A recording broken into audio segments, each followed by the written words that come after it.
and tonight this gentleman will be making his network television debut. This is his most recent album right here. It's called Spirit of Love. We're very pleased to welcome Majek Feshek.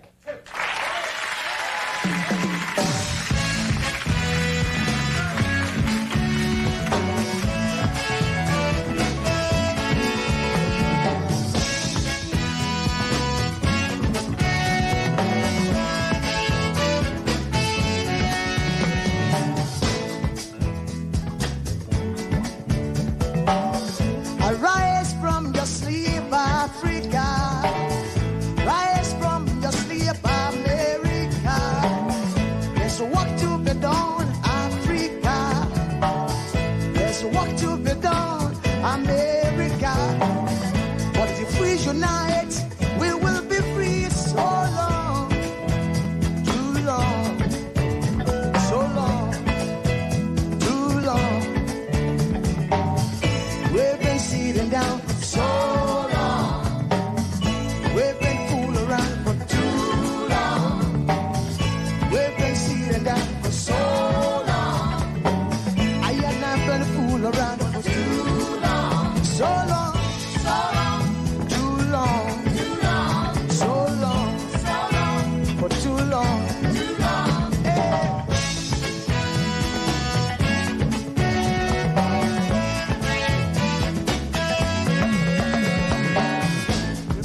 Remember, long time ago, when we used to live like prince and princess. Remember, the pyramid of Egypt, when we used to live like prince and princess. Remember, Marcus Garvey, who are the dream for New America. Oh, remember, Martin Luther King, the dream for New America. They say you are black, they say you are brown, they say you are black, they say you are brown. Only the angels of Jah is white now. Only the angels of God is white. So long, too long, so long, too long. We've been sitting down so long. We've been a fool around for too long.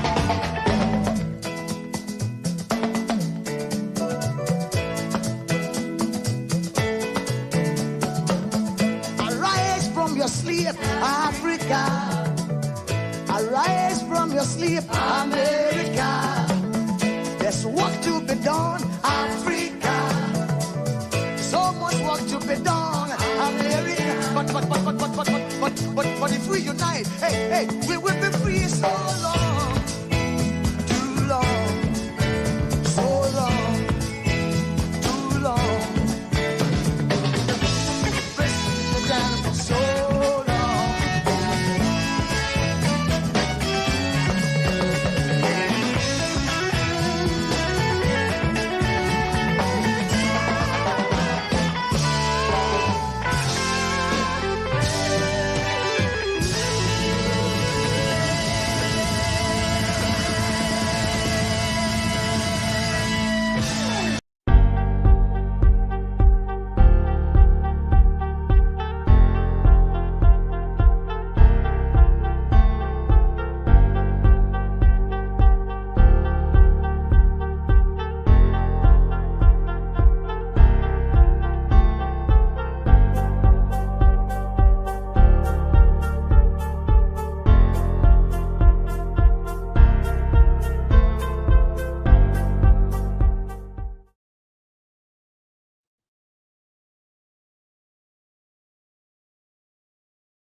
Sorry about that. I forgot that my mic is muted. Good morning, good afternoon, good evening, depending on your geographical location. And today is the first day of March 2024, coming to you live from one of the best country in the world. And you can see the topic. Can anything good come out of an illegitimate government? This is a question that individual will have to answer on their own, and ours is to analyze things. And why did I ask this question? This question came up following the Orosenye Report that the current government has gave a directive for it to be implemented in an effort to cut down the cost of governance, which itself it's not bad. This report has been on for years now. It's according to the report itself, it was presented to Goodluck Jonathan during his tenure, and Buhari's tenure was there. So 8 plus 4, that's about 12 years or more than 12 years, depending on when it was presented to Goodluck Jonathan. But that is not the case. The current government has been described as an illegitimate government. Even Peter Obi said due process was not followed. So if due process was not followed, thus begs the question to his statement when he now said that being an opposition party or leader does not mean one should be blind to criticism. One should be blind to criticism. So, or thoughtless, and thoughtless to criticism. So, meaning that he approved or is supporting the current government for implementing or accepting the Orosenye's report. Well, like I said in the comment section, in the description section, there's a difference between being an opposition to illegitimate government than to an illegitimate government. And if due process was not followed to arrive at a conclusion, for example, when you're doing a mathematical question or want to solve a mathematical question, you have to give an explanation or the working or how you arrive at the answer, because you can know the answer but don't know the workings on how they got to the answer. So that begs the question, if this government is an illegitimate government as described by the opposition party, Labour Party, and its former presidential candidate, and the diehard supporters. Now he's saying that he's approving of it, or support, I beg your pardon, has it turned the corner, and now suggesting, I beg your pardon, that this alleged illegitimate government is now legitimate. Now, back on the Orosenye Report, the purpose is for what? Is to cut down the cost of governance. Recent report shows that the president is about to travel to Qatar, and his son is a private citizen going on in that trip. How does that reflect cutting down cost of government or governance? How? Hence begs the question as to, can anything good come out of this illegitimate government as alleged? Or is it a case that taking the Orosenye Report, giving directive for the Orosenye Report itself, is to legitimize or to make people feel as if the government is doing something? A few days ago, he said he accepted responsibility for the hardship that many Nigerians are suffering. Well, that's applaudable. Let's applaud it. But what is the government going to do to dampen or lessen the hardship that the people are going through? That's another question for him to answer. the issue of the subsidy is gone into voicemail. Nobody hears about it again. The issue of what? Of subsidizing transportation during Christmas period, that never came into being. So on and so forth. The question again that all Nigerians should ask is, or that is being asked to all Nigerians is, can anything good come out of an illegitimate what? Government? And this is the definition of the word what?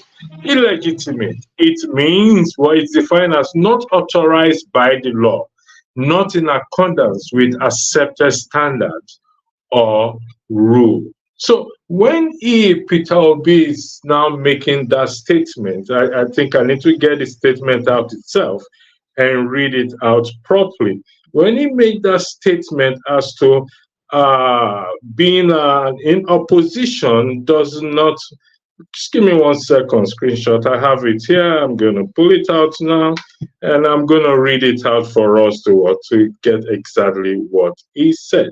He said, I quote and I read, I have received several text messages breaking Orosenye Report, Peter Obi react. I have received several text messages from people wanting to know if I would have implemented the Orosenye Report, which full implementation has just been directed by the president in response to their question. I would like to refer everyone to my manifesto and my response to similar questions during my campaigns. On the 5th of October 2022, at Harvard University, I was asked, will you implement the Orosenye Report? I responded in the affirmative. I went further to explain that implementing the report is one of the best ways to make what? To make governance efficient, cost-effective, and productive. Being in opposition does not warrant blind and thoughtless criticism. Whenever the government takes the right decision, we should agree, and if need be, propose related or even better ideas to move the nation forward. And like I said, that is applaudable. But the question here is, the government has been described as an illegitimate government. Like I said, Peter Obi also said, due process was not followed, meaning that that government is illegitimate. When due process is not followed and you arrive, even though you arrive at a conclusion, that does not mean that it is right. It is always wrong. So many have spoken out, they stole the mandate. The people's mandates were stolen. How suddenly? He's now supporting the Orosenye Report that the current government is implementing now. That's the question, or for him to clarify if he has taken a different turn, now have a different position to the government. I have often argued here that, well, if that is the case, then the invitation extended to him by the current government should be accepted. Many kicked against it, saying, oh, how can he work with a corrupt administration? How can he work with a corrupt person? But you heard what I just read now. He is in full support of the current government implementing the Orosenye Report, which itself, it's a good thing. So where does it stand? That is the question people should ask. Where does it stand? Come on board fully with the Tinubu administration. Sitting on the fence will not help matter. Now, it does not change the fact of the question asked. Can anything good come out of an illegitimate government? Doesn't necessarily mean because it's Tinubu's government. It could be anybody's government. So the question in context is to the current government.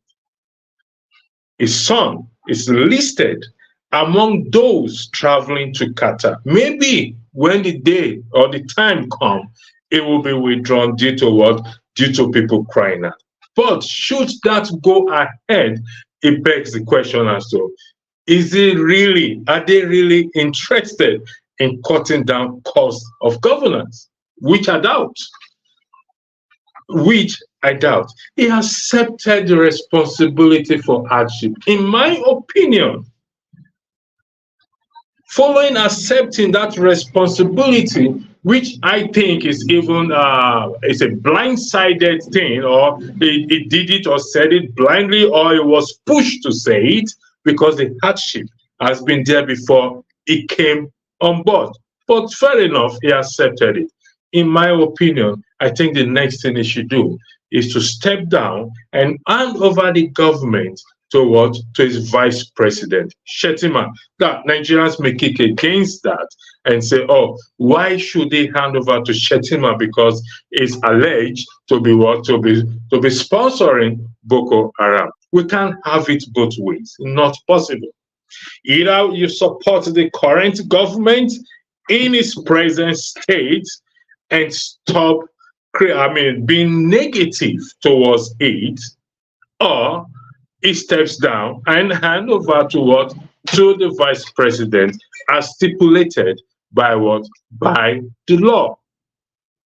So time will tell in respect to this cutting down cost of governance.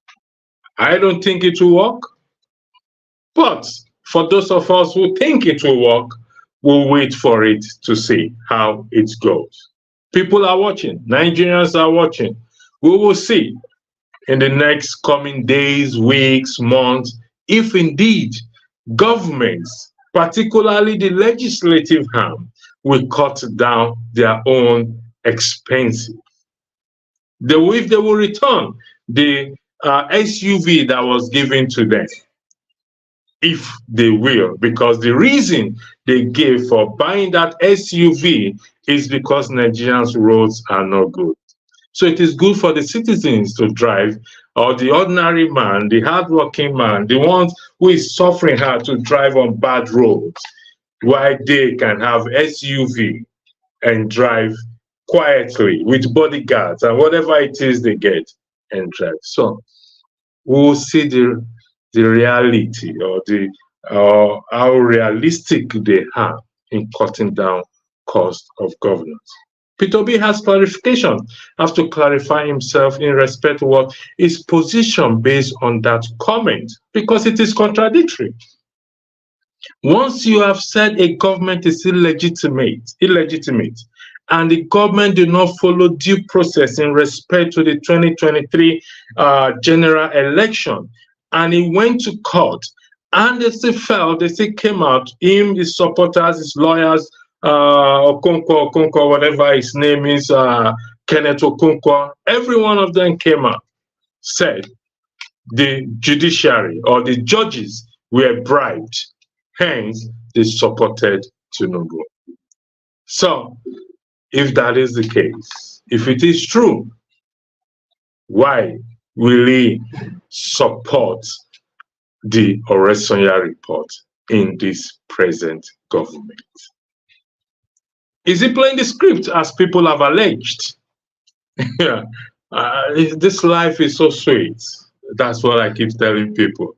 There is nothing hidden that will not be made manifest, and we shall see what the end to this Orosenye Report. Like I said, for the record, the report itself is good. It's applaudable.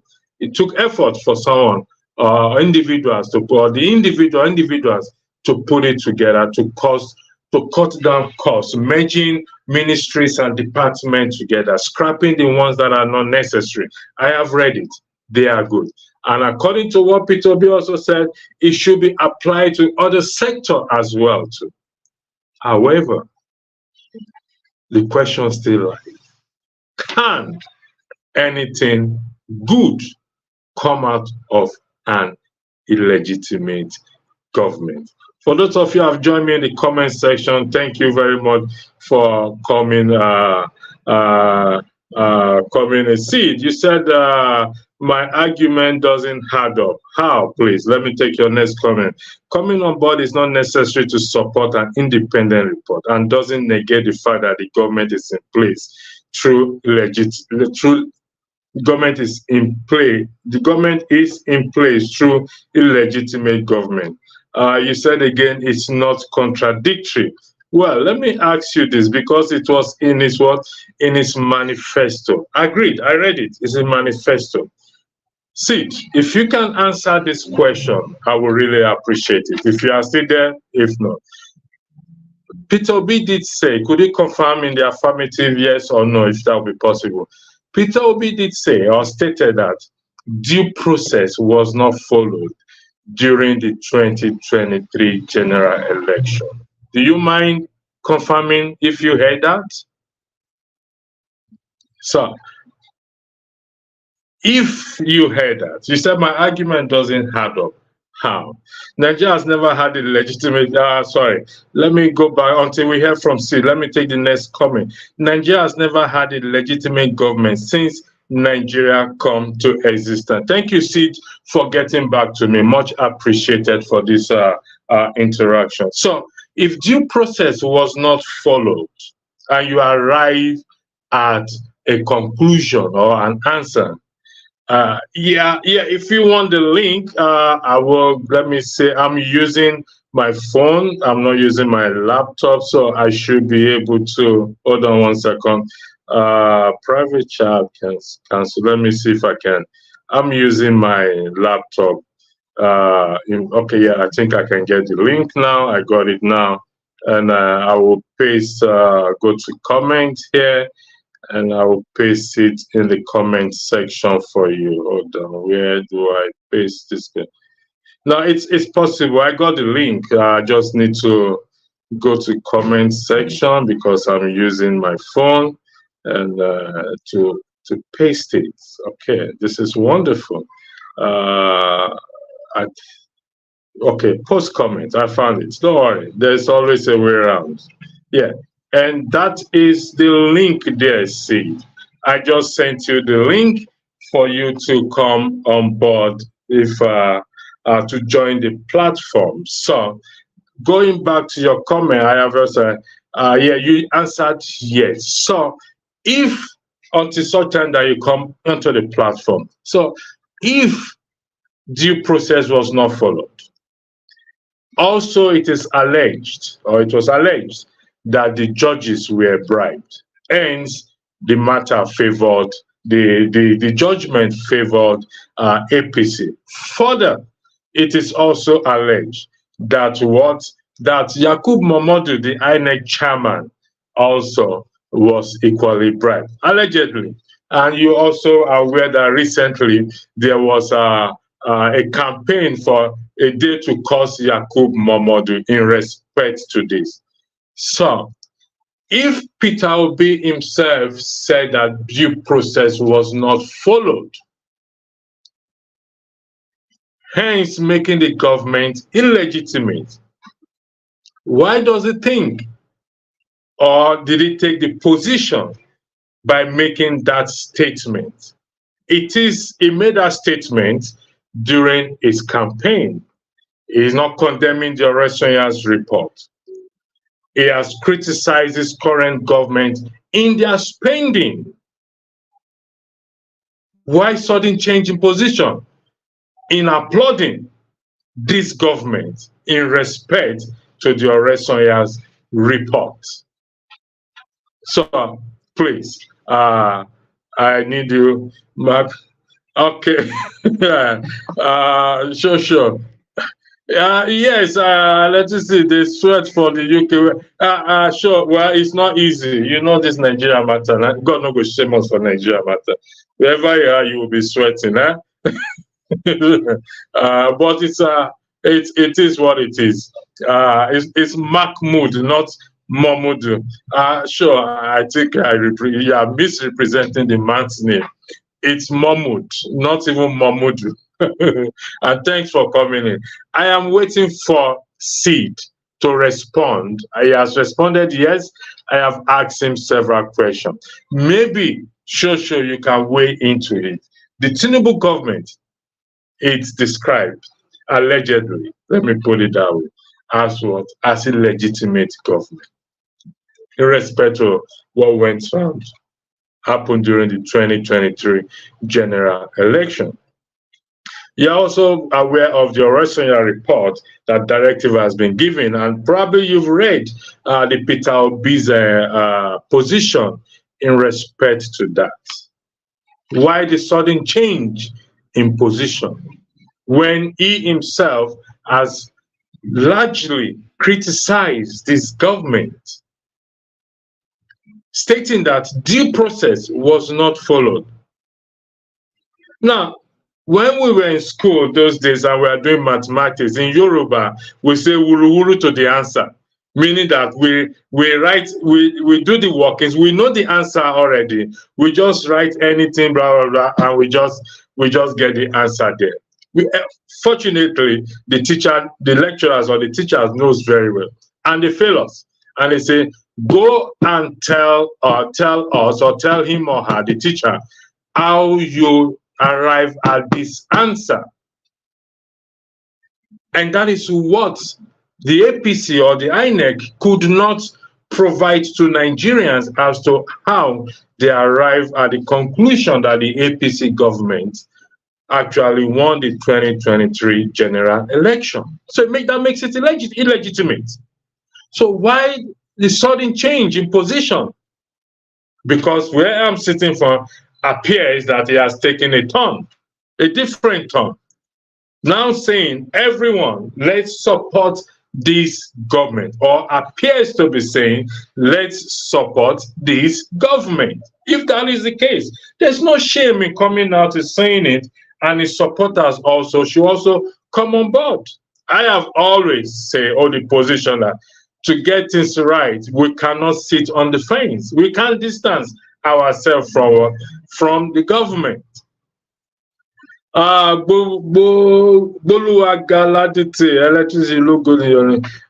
Thank you very much. Sometimes you just have to. Good evening to you too, Oriyomi Abdul. I miss you all, guys. Greetings to everyone, Dr. Damages. So, for those of you who are familiar with the Orosenye's report and this government, the question being asked is this: can anything good come out of an illegitimate government?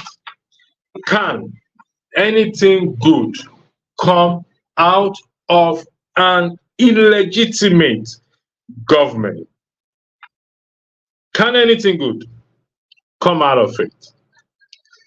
Next week or in the next 2 weeks,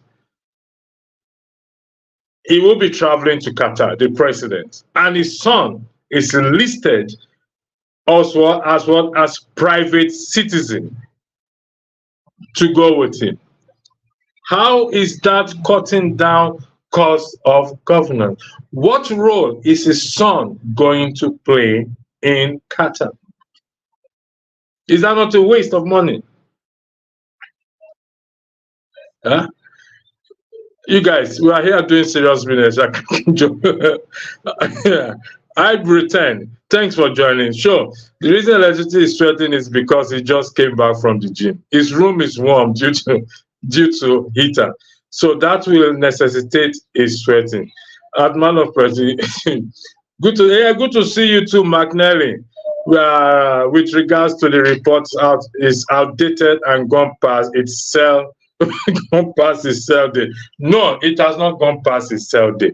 The issue is not the report. The report itself, it's overdue because it was presented to the Good Luck administration. It was passed over to the Buhari administration. We know Buhari is known as Akoba and Tinubu is known as Akoba Adaba. Unfortunately, we have seen it.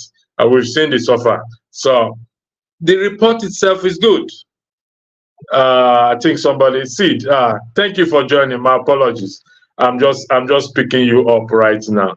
I think you are in the platform now. So I'm going to use the floor to you, Sid, to make your arguments or ask me questions. The floor is all yours. Thank you for joining. Yeah, thanks, Electricity. Good to see you.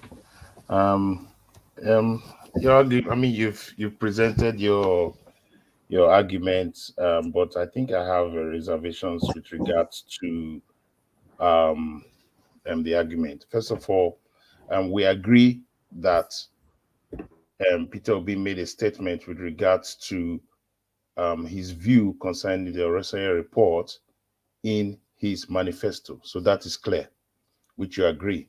We also agree that he talked about the illegitimacy of this government, especially during the campaign, throughout the court proceedings, and after the whole thing. So first of all, is to establish that you cannot build anything on a faulty foundation. You and I know that. So if you agree with that, that's where I want to start from. You cannot build Yeah, anything I agree with you, Andres. Yeah, on, sure. Thanks for joining as well, too. Go ahead, Sid. you can't build anything on a faulty foundation. So the where I see what he now tweeted is with regards to the Orosenye report, and I think we need to see the level at which he's bringing his engagement. Peter Obi has been an individual that has always engaged on policy, not so he has. For me, I feel he has elevated our political discourse in the country, has elevated our political discussions that we're looking at issues critically.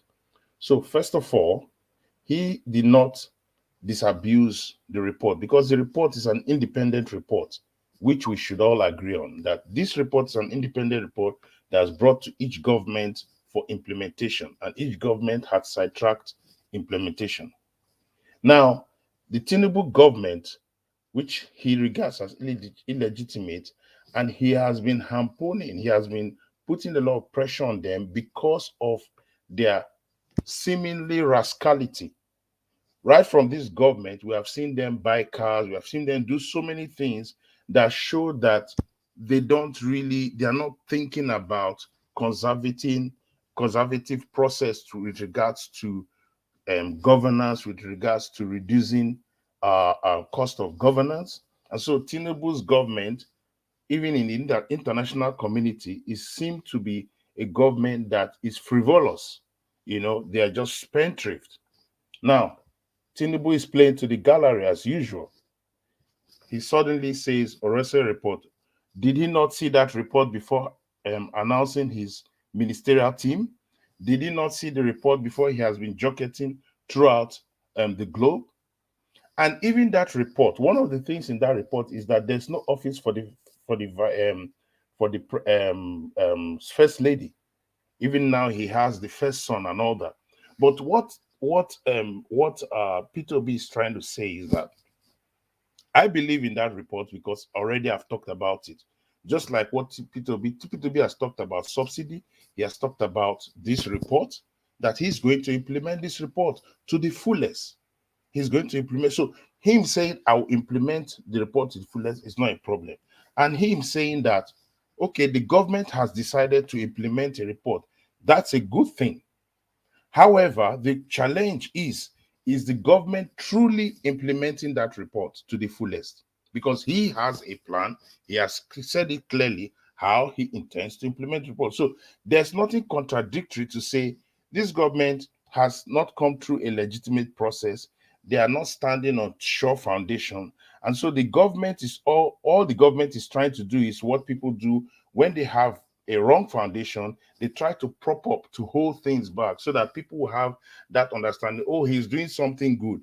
But if you look at it, he's doing something good with the left hand, and with the right hand, you can see what is happening. His son is on the list. His son is on this. His son. This was the same son. This was the same son that he did not want to be part of the NEC meetings, the meetings that with government officials. But the son still attends such meetings. It's just that it came out in the open. His sons are going for state meetings. So the question is, if his sons are going for state meeting, is the state paying for it? If he's paying for it from his pocket, that's fine. That's okay. So Tinubu should tell us if he's paying for it from his pocket, or it is the state, the Nigerian taxpayers, that are allowing that. So I don't see any contradiction between what Peter Obi is saying and his stance with regards to the government, and his stance in terms of opposing the government in terms of their policy. So if a government says, okay, we want to implement this policy, for instance, subsidy is a very controversial policy. It was in everybody's manifesto. It was in Peter Obi's manifesto. It was in the manifesto of the PDP that they will remove subsidy.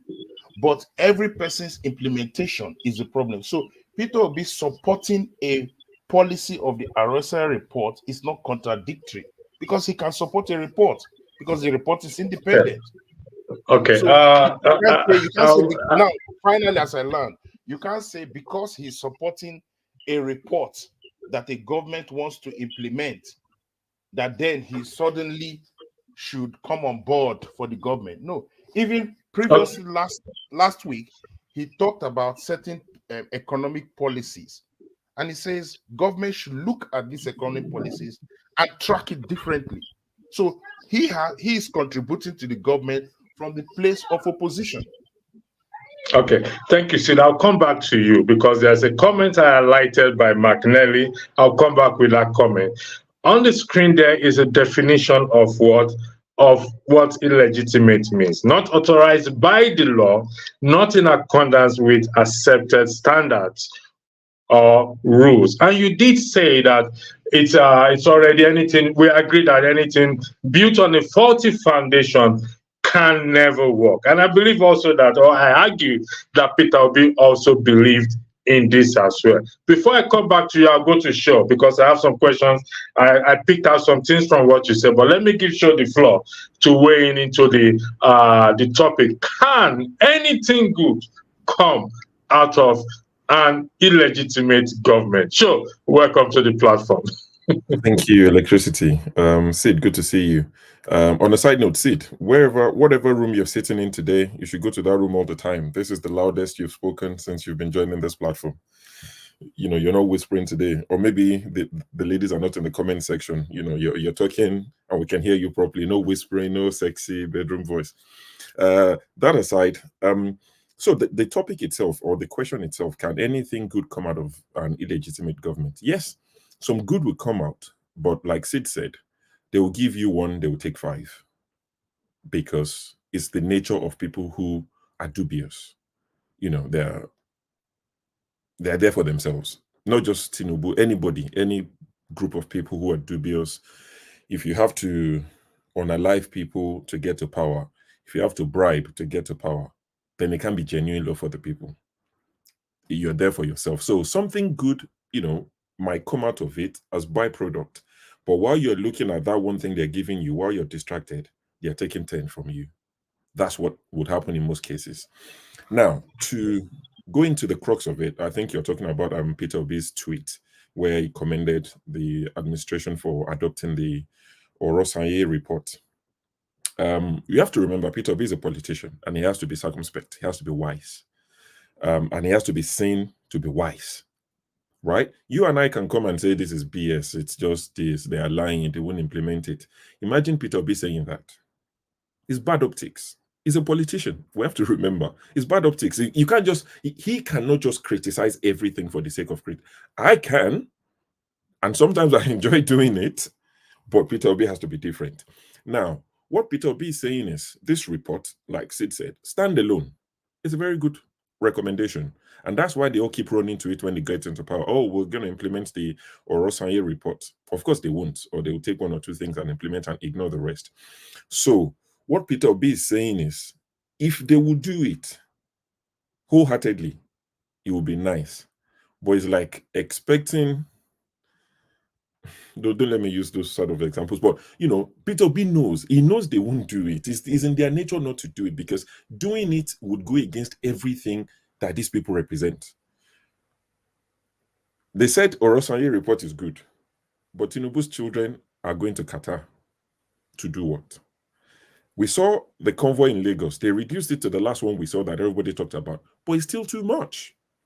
One of his spokespersons said that, you know, in Britain, Prime Minister takes his children on foreign tour. The Queen will take, you know, Charles, who is now the king, when he was young and all of that. You know, Yomi said he's a lady, Olodo. So, you know, you can't compare the Obama's children, those ladies now. At the time, they were little girls.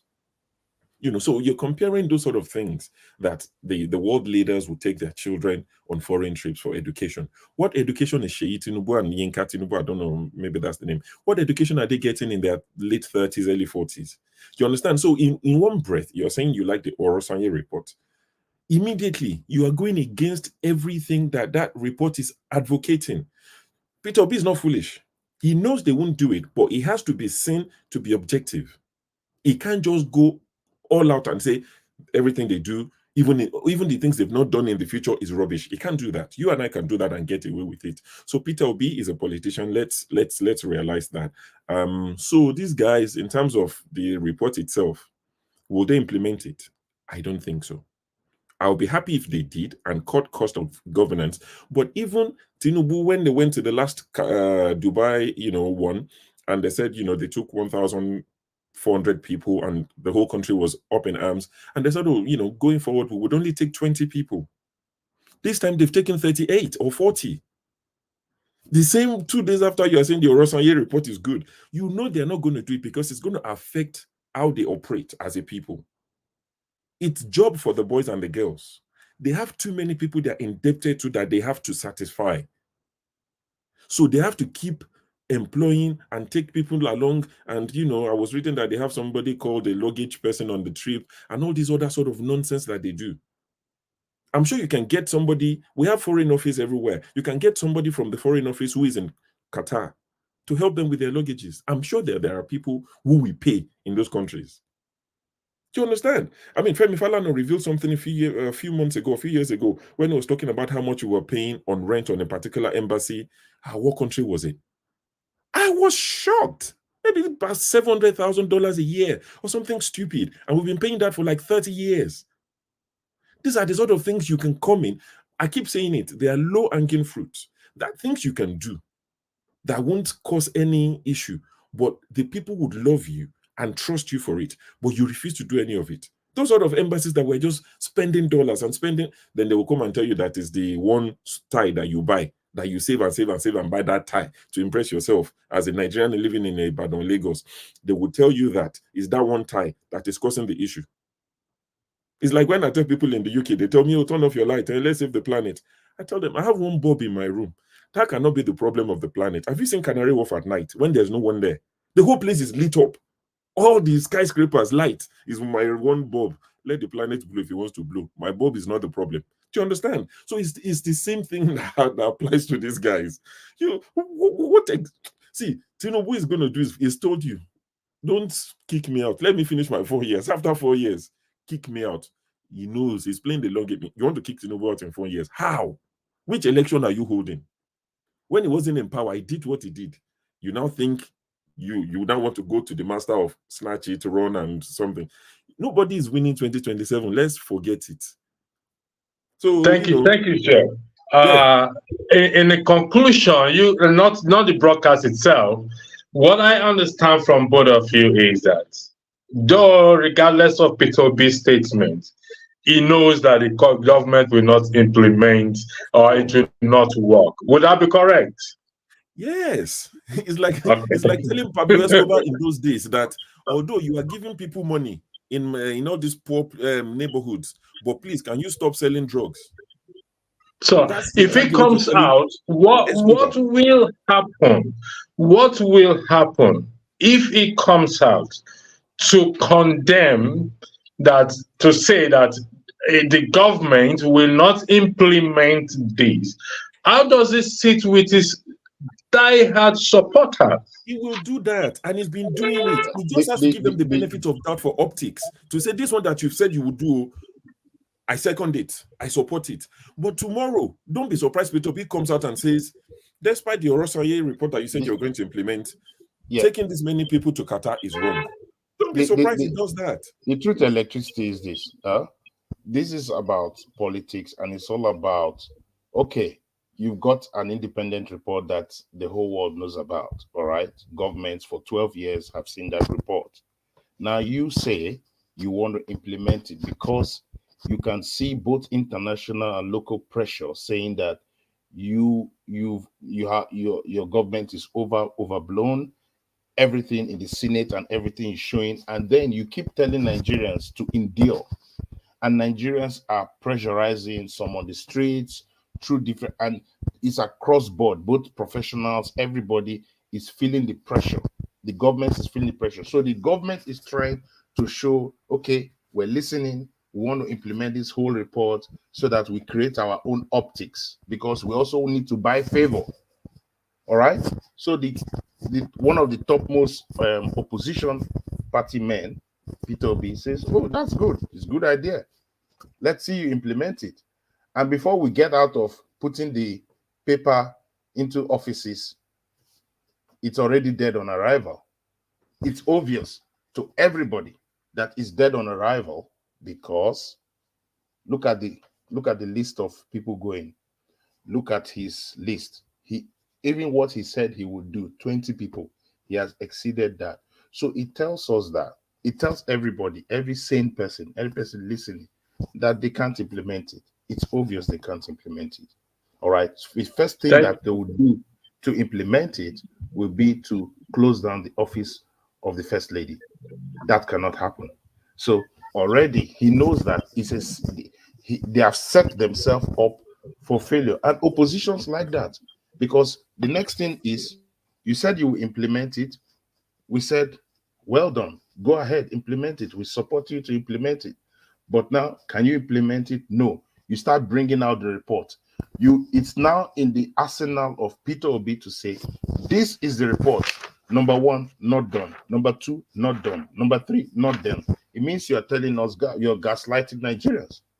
So the pressure is on Tinubu to implement, not on Peter Obi, not on anything. And it doesn't contradict his stance that this government is on faulty legs, and so they will not ever do anything that is correct because they're on faulty legs.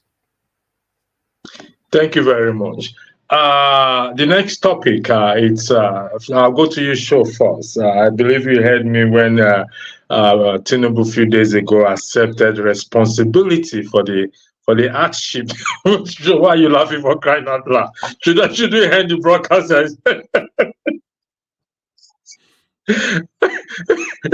Accepted responsibility. Wait, did you hear yourself? Just the way you're saying it, it's not, accepted.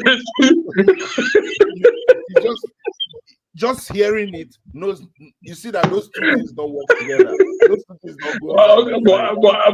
But it's still good for discussion, please. Okay.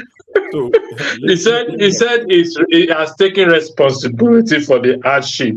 He went further to say he requested for the job and he got it. He didn't forget when he stated during the campaign that he said a Milocon. How does a Milocon comes to requesting for the job? Please, I yield the floor to you, gentlemen. I don't know. I don't even know. So let me attempt to comment on this. What he's doing is he's paying Nigerians lip service.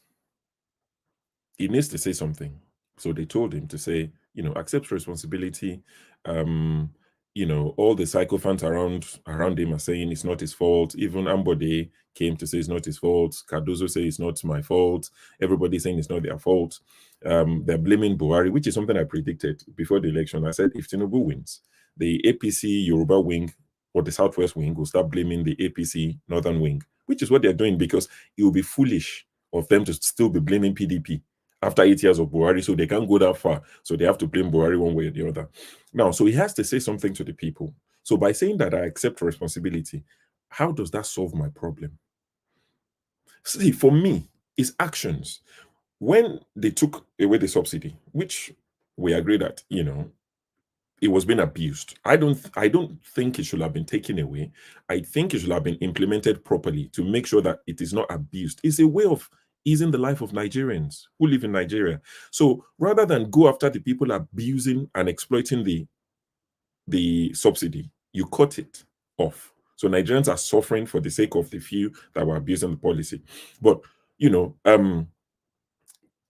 had to come out and say something to Nigerians just to sound like, oh, I'm serious about this. bear with me, endure the pain. All these things he's saying, if his actions were matching them, there would be no issue.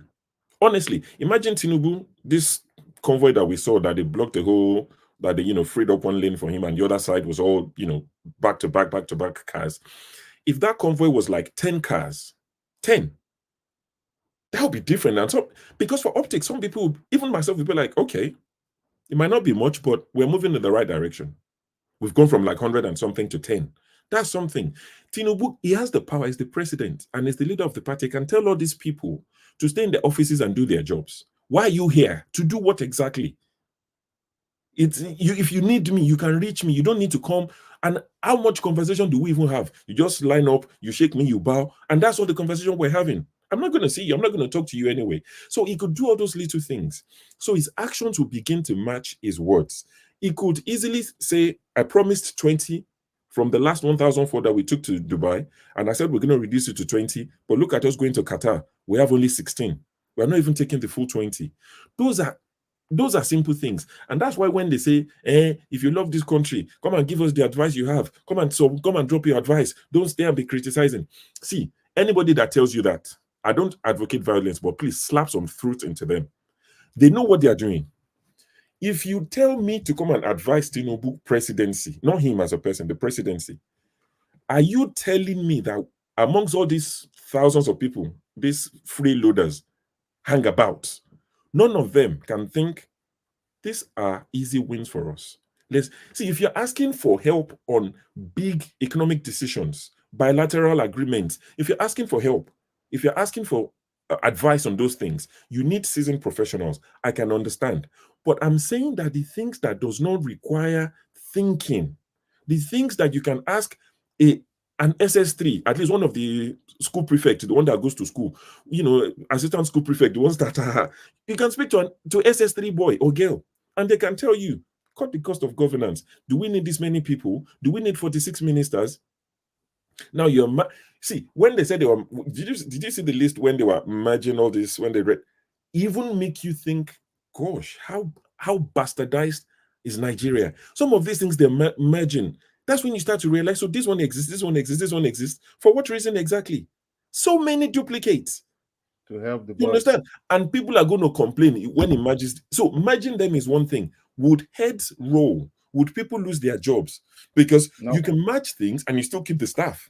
So you've merged it on paper, but the staff are still there. So they don't need advice.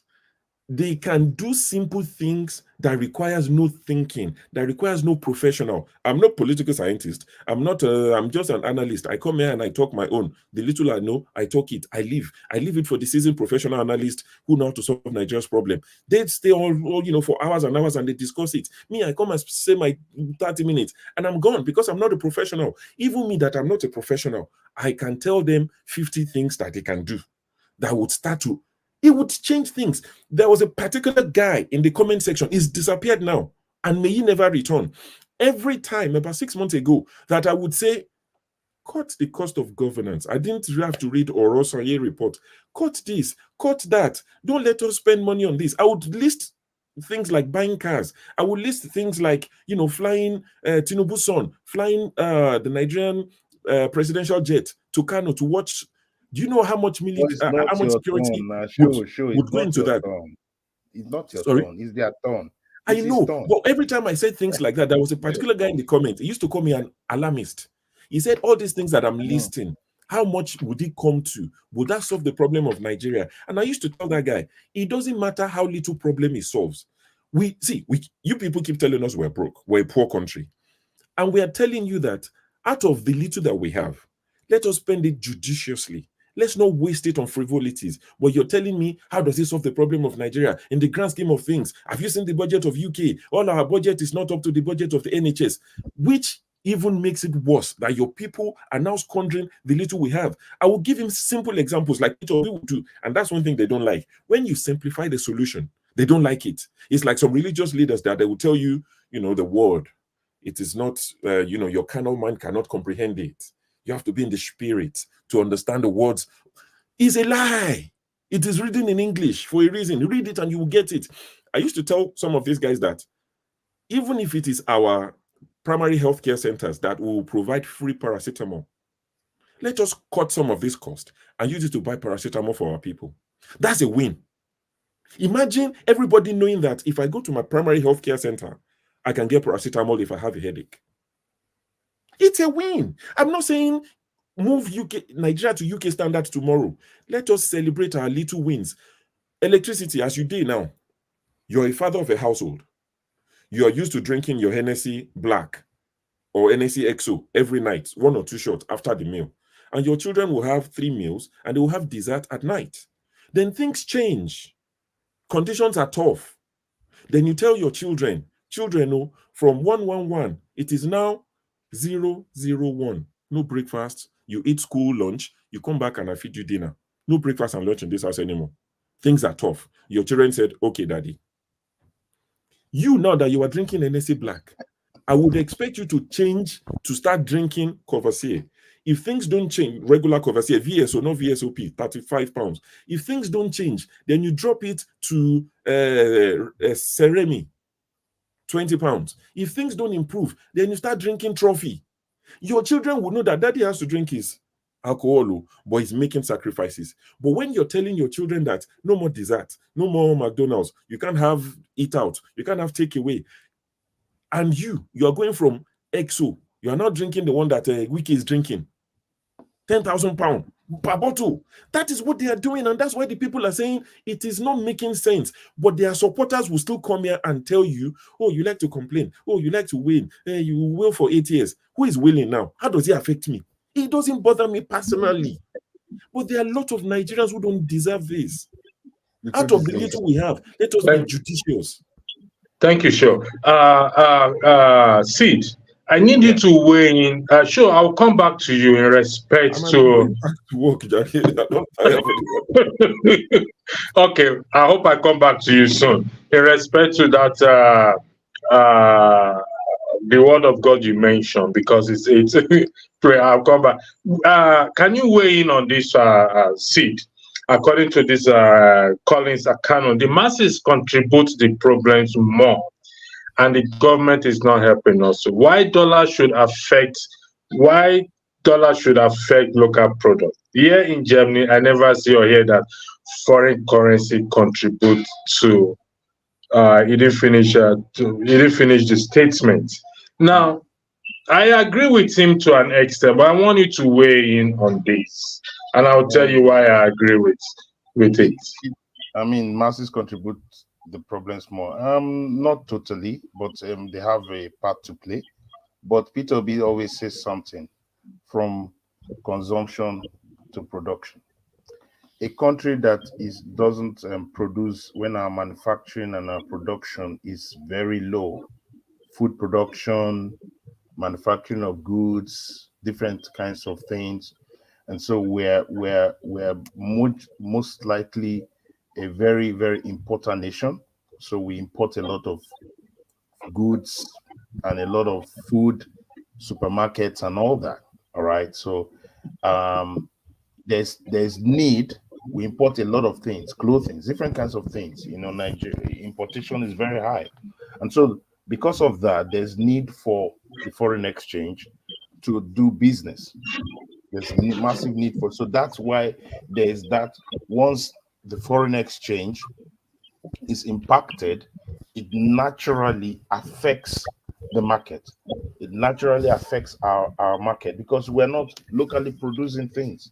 All right, so that is why if we try to re-engineer manufacturing in Nigeria, reduce cost of manufacturing, ensure that a lot of things are manufactured within, you will realize that the dependency on foreign goods will be lowered.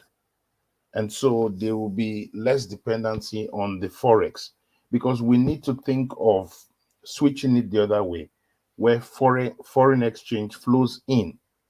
So when there's foreign exchange flowing in due to your manufacturing and your export, it will always balance out. But the problem is that we're only exporting one major product, which is crude. All right. So, and that's where we get major forex coming in through to the CBN and all that. But if we are actually exporting other products, even other locally manufactured products, and we're able to even do the local market and also export our products, even if it's West Africa or globally to meet global standards, you realize that there's little dependence on the forex. There will be little people that will need forex are just the exportation and importation guys. But we depend on those exports for us. The masses, however, contribute to it, and that's because of the rate of poverty. All right. So when there's increase of poverty, people have no food on the table. They you can easily sway them. They have no more strength within them to really go against government. They have no strength to say no, we don't like this, because the standard of living is pretty much low. So yes, you can blame the masses and say, oh, they allow a lot of things. Because I feel that the Nigerian is quite docile. He's going to endure and he will not really come out. So he will just say, okay, let's manage it. And the politicians know that, and the politicians have weaponized poverty. And so, because they have weaponized poverty, I don't want to say that the whole blame goes on the masses. They have a part to play. And but if you look at where they are coming from, if you look at where they are fighting from, it's quite a massive disadvantage. We think, okay, why are they not doing this? Why are they not doing this? But the truth is this: like now, look at the situation of Nigeria. People are suffering from just simple things as hunger. We are facing an existential threat of food scarcity. So that's it. But before I go, I wanted to talk about Tinubu. Number one, what a man does not have, he cannot deliver, no matter how he tries. He cannot be what he is not. You get me? He cannot be what he's not. So that's why you see there's a disconnect between what he's saying and what he's doing. He wants to say the right things, but his natural response is not that what he's saying, because he has responded like that for years. His actions. So what you're suggesting is the claim he made that he built Lagos is false. Yeah, definitely. Okay. How can someone say? I mean, you can't say you built Lagos. You may have contributed. You may have contributed to the fabric of Lagos life in a certain quarter. When you say you built something, it means that you are excluding the Jacondays. You're excluding a lot of people that have laid different foundations in the Lagos that we see. We can say in the last 20 plus years, yes, his political machinery has been in charge of the Lagos we see now. But if you look at it critically, and you say he built something, what did he build is the question. What did he build? He built a political machinery. He built a political machinery that, if you ask Lagosians, they don't want to be under that machinery till they die. But he has stifled political discourse in Lagos, all right, and become the monopoly of power in Lagos. That's what he has built. That's fair enough. He has built it, and there's not been any coalition built in Lagos that will push him to the edge. The only person that actually pushed him to the edge was Peter Obi's movement. Peter Obi's movement woke him up, and that's the truth. And he had to use, bravado. And that's one of the things I wanted to finally say. When he's talking, like, okay, subsidy ends today. When he comes out and says, I take responsibility, it's bravado. He's trying to create a sense of, you know what, I'm in charge here. But the truth is that if you look at it underneath, there's nothing. Underneath, there's nothing under that bravado. If you threaten that bravado a bit, if you push it and say, if you question that bravado, you see holes underneath. And that's the biggest problem he's having. When he went to Chatham House, what did he tell us? He told us that it's teamship. He told us it's teamship. He told this person, but all the team is denying. All the team guys, oh no, it's not my problem. Oh, it's not my problem. It's not my problem. They push it to him. And he's trying to be brave to say, I make the decisions, I take it. But he's being brave is showing bravado with no content, with no proper work done behind the scene. And so when you make such statements, you need to back it up with actions. But it's something that is a disconnect between what he says and what his actions are, because he has been used to his actions. He doesn't talk much. He's not somebody that talks all the time. So making him to talk every time is creating a disconnect. All right, thank you. If you are still there, I'll come back to you. Sure. In your argument, you reference to the pastor stating you can understand this thing. Can you repeat what you said, please, if you don't mind? You're muted, sure. You're muted. You're muted. Sorry, yeah, I said maybe not verbatim, but I was saying things along the lines of, you hear a lot of, religious leaders and people close to them who are the custodians of holiness tell the people who follow them oftentimes that you can't just read the letter, you need to be of a certain mind to read it, to understand it, basically telling them, without telling them that the whole point of Jesus coming was in vain, because Jesus came so that he could remove the intermediary and we can have direct access to our Father. But now they still tell you, oh, you can't read it and understand it. Only Papa can read it. Only somebody can read it. You come to them and they still interpret it to you. So what was the point of Jesus coming? That's what I'm trying to say, that, this is quite similar. But you're 100% correct. I just wanted to say it in your own words and not me taking it out of point. You're 100% correct, because like I said, I'm running, you know where I'm running the program and whatever it is. And the Nigerians generally, Sid, I must be honest with you, we are the greatest contributor to this problem. We are what Tinubu is our reflection. Tinubu came out of us. I'm being honest with you.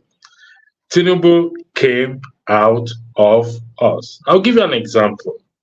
And I don't expect, I said it, or what I expect from him is to step down. I'm not going to say any of that. No, I said it earlier. So I'm not going to stand here, sit here, and drag his matter for. I know that may not happen, but my position is stepped down. The rot is too much. But that's not a Nigerian thing. That thing it is a Nigerian thing. No, it is a Nigerian thing. Nigerian has stepped down from anything. We don't step down from anything. I am just saying, this is my own position. Whether there's no how they quote this government. Anyone sugarcoat this government. No how. I am telling you, because I am talking to you from on the ground, and I am telling you that we Nigerians are what are major contributor to the problem that we are facing. Citizens, I must be honest with you. Let me hold on before you go. I want to say on the other extreme, Peter Obi is like us too. So you see two Nigerians, all right? You see two different Nigerians. I was even going to ask. You can't just use Tinubu as the yardstick of a Nigerian. You can't use it. No. I'm not using him. I said most, majorly. I didn't say every. I didn't say all Nigerians. It's just that the silent majority is not really speaking out. The silent majority of Nigerians have not been known. So we can't say that silent majority that is quiet on the ground doesn't, like, there are a lot of wonderful Nigerians globally, even in that space, that no one. Let me shock you. Right? Let me shock you, Sid. Yeah. I'm going to shock you. And tell me whether I'm right or wrong. Electricity now. Why won't you shock us?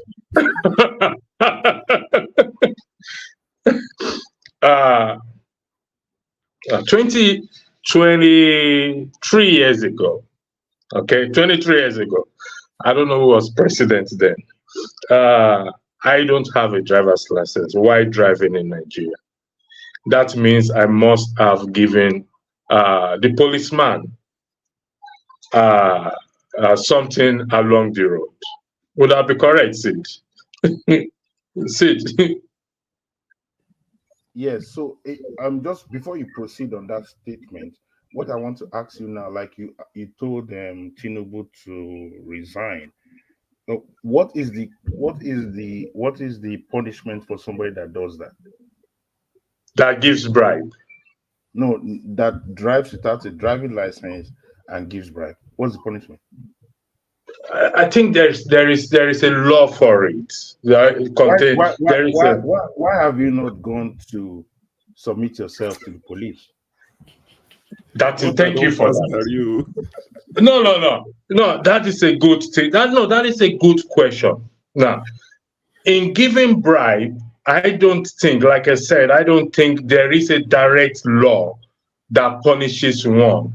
Does that make it legitimate, good? The answer is no. There is a law for those who receive it, that they get punished or they get dismissed. Am I correct in that? I don't think it's absolutely correct. I mean, this will be in the space of civil law and all that. Civil law, okay. I am going to search that for you. The point I'm trying to make is, you said Tinubu should resign from his presidency. He should resign because there is so much controversy surrounding him. That you yourself, who is also a Nigerian like Tinubu, has not submitted himself to the police to say, if there is a law that says when you drive without a license, there's a law when you drive without a license. When you drive without a license, then listen, Sid, I agree with you. If you drive without a license, the point I am trying to make, Sid, hold on. The point I am trying to make is, if every one of us make that effort to say, you know what, going forward, I got reformed. It doesn't mean, I got reformed one way or the other. If every one of us make that effort to say, you know what, enough is enough, because that is where it all starts from. From little 1 naira to what? To 20 naira, to 50 naira. Then when show get to the space, when he's seeing millions, what do you think he's going to do? He's going to what? Continue in it. That is the point I am trying to make. That if every one of us decides to say, you know what, enough is enough, we need to turn this country around. I am not dismissing our leaders' responsibility. God forbid me dismissing it. I am not dismissing it. But every one of us, we are in this together. If we start that way, then we will be able to move, we will meet the government half point. Don't forget to remove, like Sho rightly said, to remove a sitting government, it's nearly impossible. So we are preparing for the next election government coming. If we don't have a change of mindset, the next people that will take over, it will be the same thing. The circle will continue. The younger generation, I was in a school talking to them, I think two Wednesdays ago, last week, Wednesdays ago, about morals and values. And we're working on teaching on the Constitution, the Nigerian Constitution. We have to start from the grassroots and start to change this mindset for the next. Come again.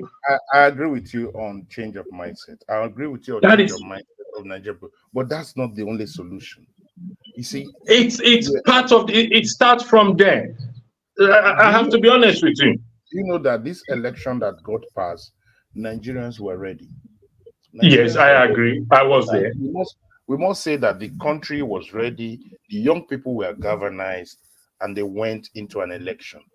But the problem is, we've seen the height of corruption in areas where the average Nigerian could not affect. One, we saw that our electoral laws were interpreted differently from what majority of Nigerians thought about.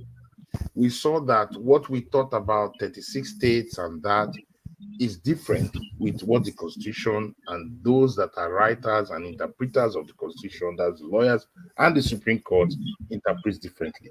So what we have seen in this election is that it has brought us into a new space that actually you just need a simple majority to win your election. That's one. So we have to tick that box.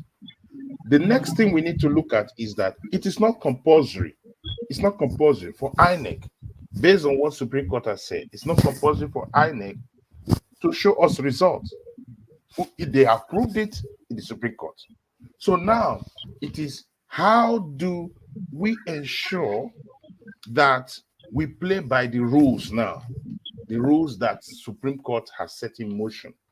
How do we affect it in such a way that there is a change?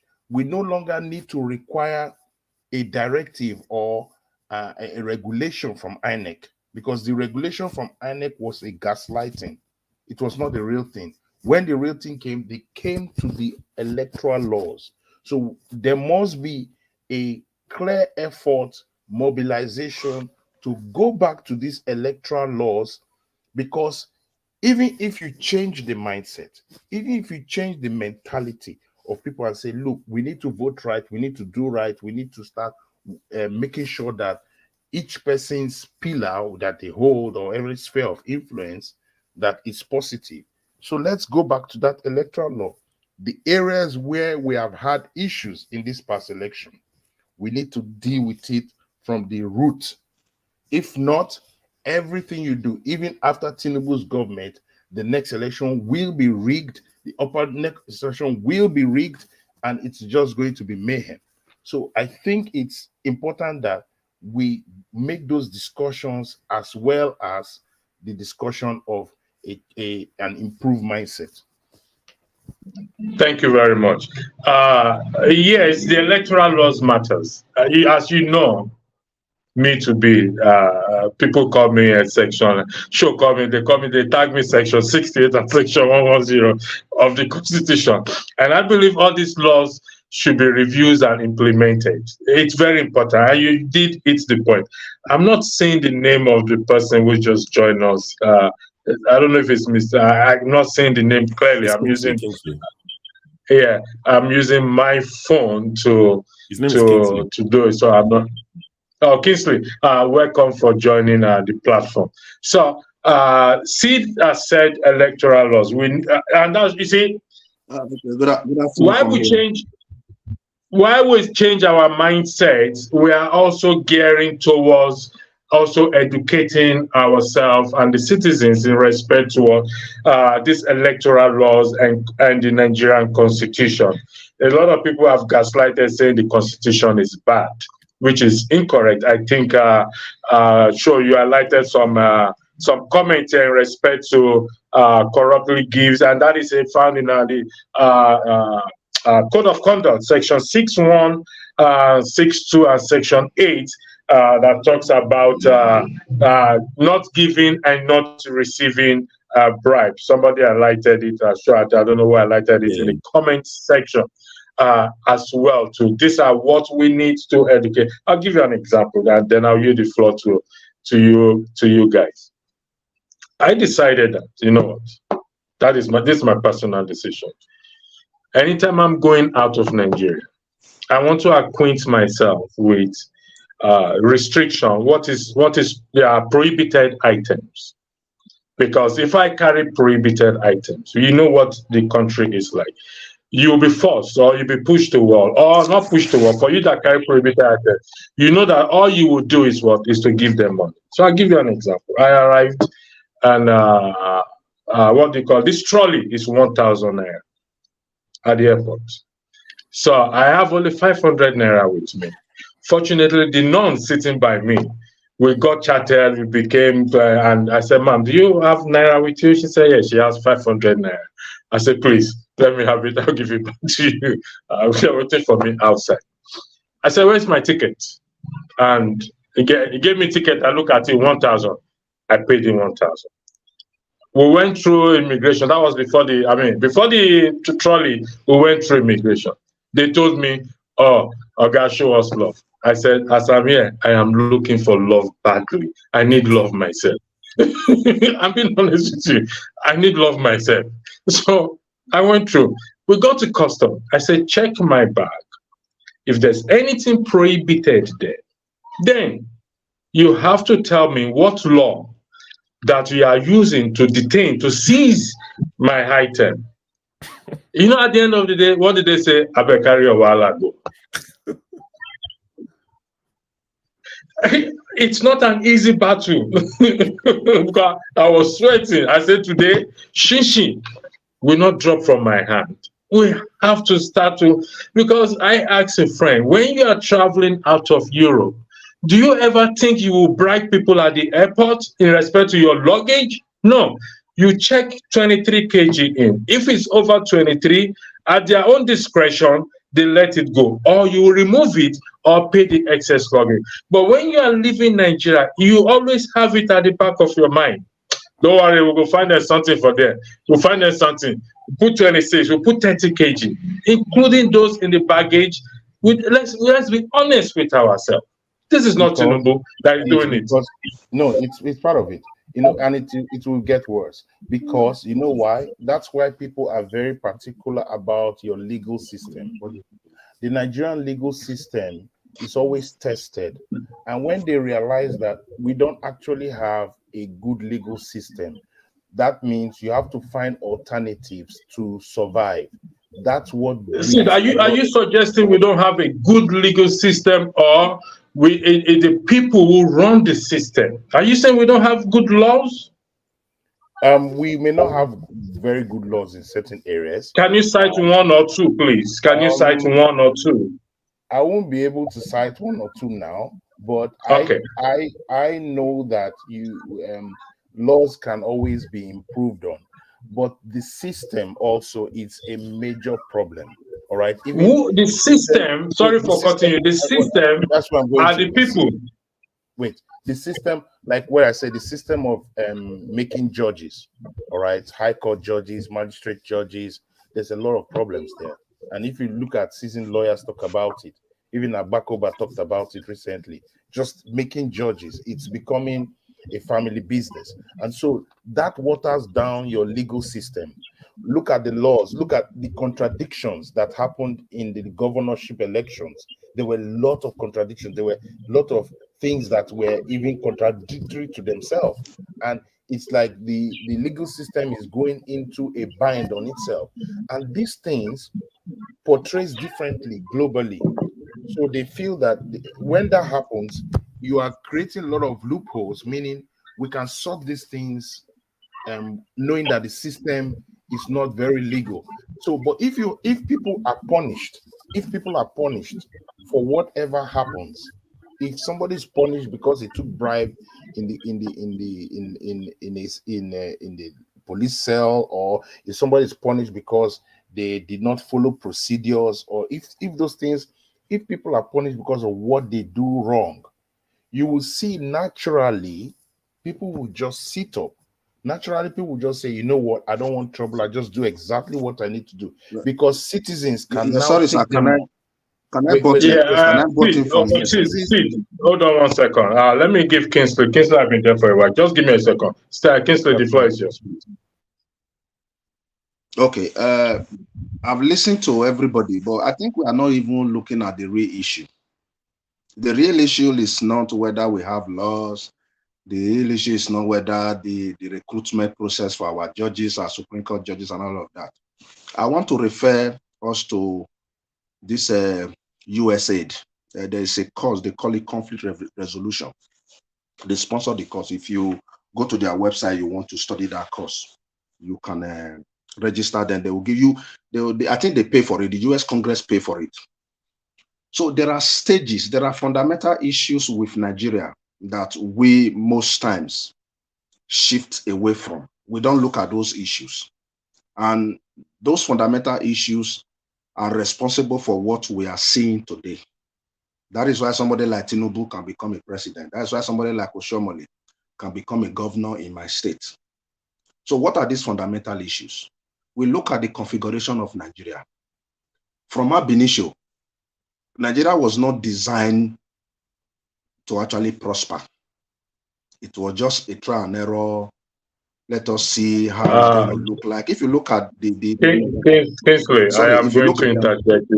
Kingsley, hold on 1 second. I am going to interject you there. I apologize for that.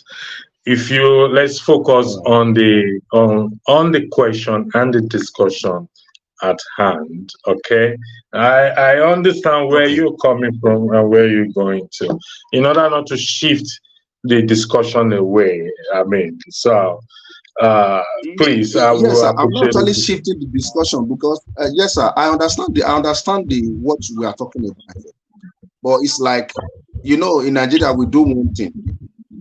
We treat symptoms and we feed virus. That has been Nigerian solutions to problem. We just see the symptoms, we begin to treat it, but we feed the virus, we nourish the virus. There is no way you are going to look at the Nigeria. There's no discussion concerning the economic conundrum, the political debacle, all of the shenanigans that's currently going on with our politicians, without looking at the fundamental issues with Nigeria. If you look at the comment I just made, the last comment I made, I said, look, there are other issues we are not even paying attention to. Today, Tinubu can be best described as a ghost. That is why anything he's doing, don't expect anything from him. It can be best described as a ghost. What do I mean? This is a man who pilots over 200 million people, does not have a traceable history, either birth history, academic history. Nobody has that verifiable. Nobody has a verifiable identity. We cannot shift away from all these things. These things are there because of the fundamental issue that brought Nigeria as a country. Nigeria is not constituted let me ask you a question. Kingsley, let me ask you a question. Engineering. Kingsley, let me ask you, based on your argument, what is the solution to that? Yes, sir. Just give us the solution. The solution to Nigeria's problem is this. We need to go back to the very beginning. For example, if you look at the election that was conducted in 2023. Where is the very beginning? Yeah, the very beginning was the coming together of this the conglomerate. I call it conglomerate. These various ethnic nationalities who never sat on any table to discuss anything pertaining in nationhood. They never. Okay, so they never. Let me give an example. What you're suggesting is the separation or the breaking apart of Nigeria. No, I'm not suggesting separation. I'm not. We're actually better together. But let me give you this example. Let me tell you something that is very, very painful. Today, me as an Esan man, I'm from Edo State. If you have paid attention recently to the rhetorics, political rhetorics from that part of Nigeria, you will see they will tell you that the Esan people, especially from Oshomole, the Esan people are a minority in the configuration of Edo State, just because they have less local government area. So what that actually simply indicates is that, look, me being an Esan man in Edo State, I am a minority. So if you transport that one into the conglomerate Nigeria, the aggregate Nigeria, what that simply means is that I'm stateless. That's what it means. And I know so many Nigerians are in this bracket. So what I'm actually suggesting is that let us go back to see if we can sit down to look at how do we come together first of all. Okay. Because the other guy made mention of our loss. If you even look at our loss, what is the basis for our loss? Our loss does not reflect our cultural values. They don't reflect our tradition. They don't reflect our rights. They don't reflect anything that has to do with us as Africans or Nigerians. So these are the fundamentalists. That's why somebody like Tinubu can become a governor. These are the issues. There is nothing we are going to do about Nigeria that will make it work until we go back to this basis. All right. Let's take your argument that there is, until we go back to that basics, the basics you reference to minority or those. But let me ask you, where are you based, please, if you don't mind me asking? I want to I'm in the UK. I'm in the UK, sir. You are in the UK, and there are people also who allege that they are in the minority or claiming that they are in the minority as well. Would that be correct? Yeah, but let me tell you so. Let me give you UK as an example. I'm going somewhere. You have the floor. I'm going somewhere. There are those, even people like Show, people are in the Show category also are complaining that the blacks are not being favored or they are being discriminated in the minority. So, Show, am I making a false allegation against the Indians? And everyone will say they are not. But there is this, since you are based in the UK, I know man of press. Sid, where are you based in, please? Yeah, I'm in the northwest. Northwest would be northwest of Kirikiri. Northwest where? I'm between Blackpool and Manchester. Okay, you are based in the UK, so that's easy. Show us a base in the UK. Man of prestige. Yes, sir. Do you like electricity? Not the man. Wait a minute. Power. It's very, to me, electricity is an essential. It's not something important, you know. And Kingsley, you are in the minority. Do you like electricity? And you have it where you have. Yeah, I think the word for electricity is energy. So we all like energy. We all want to have energy. Okay, thanks for correcting me. I accept the correct. Energy. No, I'm not correcting you. I'm just trying to rephrase. Yeah, I'm just trying to rephrase what electricity indicates, what it actually means. They call it energy. Okay, we in Nigeria, we don't know it as energy. We know it as electricity. So pardon my, forgive me. So you see, what I'm trying to point out is this. Regardless of whether you are in the minority or you are in the major, okay? You based in the UK, the basic things are working. So, and because the basic things are working, sometimes this issue of minority, even though it's there, doesn't really hold ground as such. Okay, I participated in the census, 2020 census or 2021 census in the UK. That is when I appreciate what census is all about. It's about to know what amenities and everything, the population of the country, what to do there. You see, even if we go back to the basics, I'm not dismissing your argument. The basic things that humanity needs, we've not been able to provide it for ourselves. And we need to do that. If we split today with this type of mindset, I guarantee you, it's going to be the same. It's going to continue. And that's why I say we have to reorient myself. Sir, sorry, sir. Let me butt in here. I bet to disagree with you a little bit. Disagreement is allowed. Go ahead. Yeah, there is some. I'm not a lawyer, but I have lawyer friends. Yeah, there's something they will normally refer me to anytime we are. Sorry, before you continue, hold on. Sure, I'm going to be off camera, so you are moderating for a while. Man of prestige is there, so just go ahead. Thank you very much. Go ahead, Ken. Okay, there's something my lawyer friends will always tell me. I think perhaps it's an idiom in the law cycle. They will tell me you can't build something on nothing. You see, the reason why I'm advocating that we should go back to the basis, if you look at the 2023 general elections, it was based on so many factors. And that factor led to the emergence of Tinubu as being the president today. And these factors are the fundamental issues that have held down Nigeria. They are the product of the fundamental issues that have held down Nigeria. If you look at Tinubu's campaign, when he went to Ogun State, he said Emilokon. So that phrase, Emilokon, carries a lot. People really don't understand what he was saying when he said Emilokon. And he went further to say, Toba Jekbe, if he said first to say our lokon, Toba Jekbe our lokon, Emilokon, which simply means it is our turn. And if it is our turn, it is my turn. Right? So that statement is emanating from somewhere. And if you look at the way this guy emerged as the president of Nigeria, it was not a collective decision of the aggregate Nigerians, but just a few who feel that they are the kingmaker and they supersede or they superintend over the political destiny or direction of Nigeria.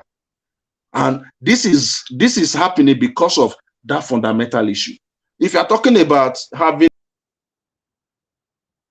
Okay, we lost him. Oh, what happened? It's not possible. Yeah, we lost You him. can't roof a house without a foundation.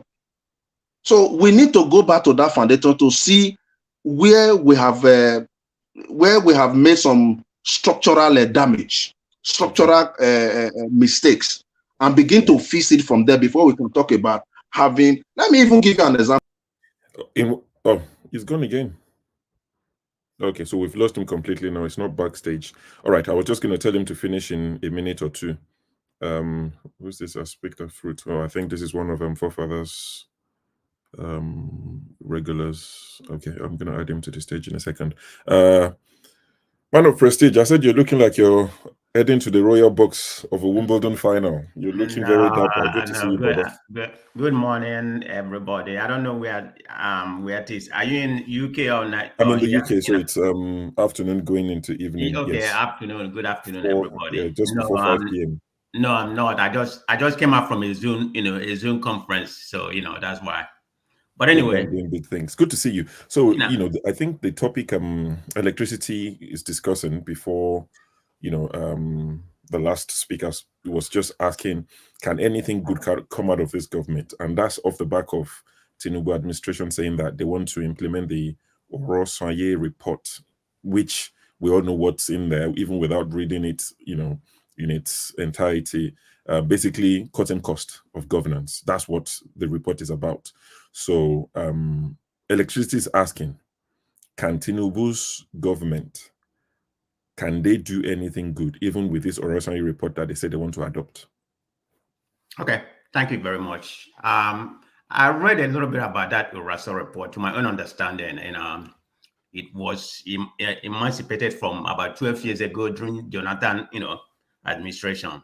But they floated it around and nothing had, it wasn't implemented. The same thing with Shagari, that is very phenomenal when you come to Nigeria. Buhari, you mean? Huh? Buhari, you mean? Not yeah, Shagari. Buhari, I'm sorry. Yeah. You're showing your age, but go on. yeah, I'm sorry. That's very phenomenal when you come to Nigerian politics. They tend to float something around to deceive people, which I consider to be propaganda anyway. It would be a good thing if they can implement it, having said that. I don't have faith with this government because everything they are doing right now, nothing has been implemented. I mean, they just float an idea around. You just try and error, see which one is gonna fit. And when it fits, they don't even implement it. Okay, to begin with, if you are somebody, I think my understanding, this manifesto was, it was Obi manifesto too. I don't know about Atiku if it was in his manifesto, but definitely I know about Obi manifesto that it was in there. But having said that, if you say that you want to implement this report, you're not showing good example of, of what you're going to do. Look at what's happening right now. I think they're about to go to Qatar, to my own understanding. He has about 30-something to 40 entourage going with them. As I recollect, the last time he promised that it's going to be less than 20. But you're going there with 30-something. Not even the entourage, that is very baffling. You're having two of your kids, I think, Sheyi and the Yinka, whatever they call, two of the kids. That's correct. I mean, what are they going to do there? If that is even the case, they are not a member of the cabinet. Because, we had this argument in one of the platforms. Somebody was saying that happened during the Trump era. Yeah, it happened, but the daughter was a cabinet member. The son-in-law was a cabinet member. When they was going to Saudi Arabia or some other place, very few, they accompanied them. But they are cabinet member, which everybody thinks is nepotism to begin with. You're not supposed to appoint your people, but that's beside the point. We know, officially they are, but in this case, they are not. They are independent. Why are they going with you? And you came out, to my own recollection, about 2 or 3 months ago. You claim that your son shouldn't join the meeting. Is that abracadabra they're trying to play to Nigeria? What is the purpose of that right now? When you say that? Now, what is happening? You are going to, you're not cutting costs. You're not showing good example of what you propose you're going to implement. It's an independence, report, to my own understanding. but you're not showing an example. I think what is happening right now, he's not just listening to Nigerians, maybe listening and say, okay, do this, do this. The problem with Nigeria is just we have what I consider to be an immaculate deception. I mean, it's just like, a pregnant woman, claim that, he's a virgin. I mean, she's a virgin. So this is the problem we have in Nigeria, deception, you just flow something for people to believe that you are doing something. You're not doing something.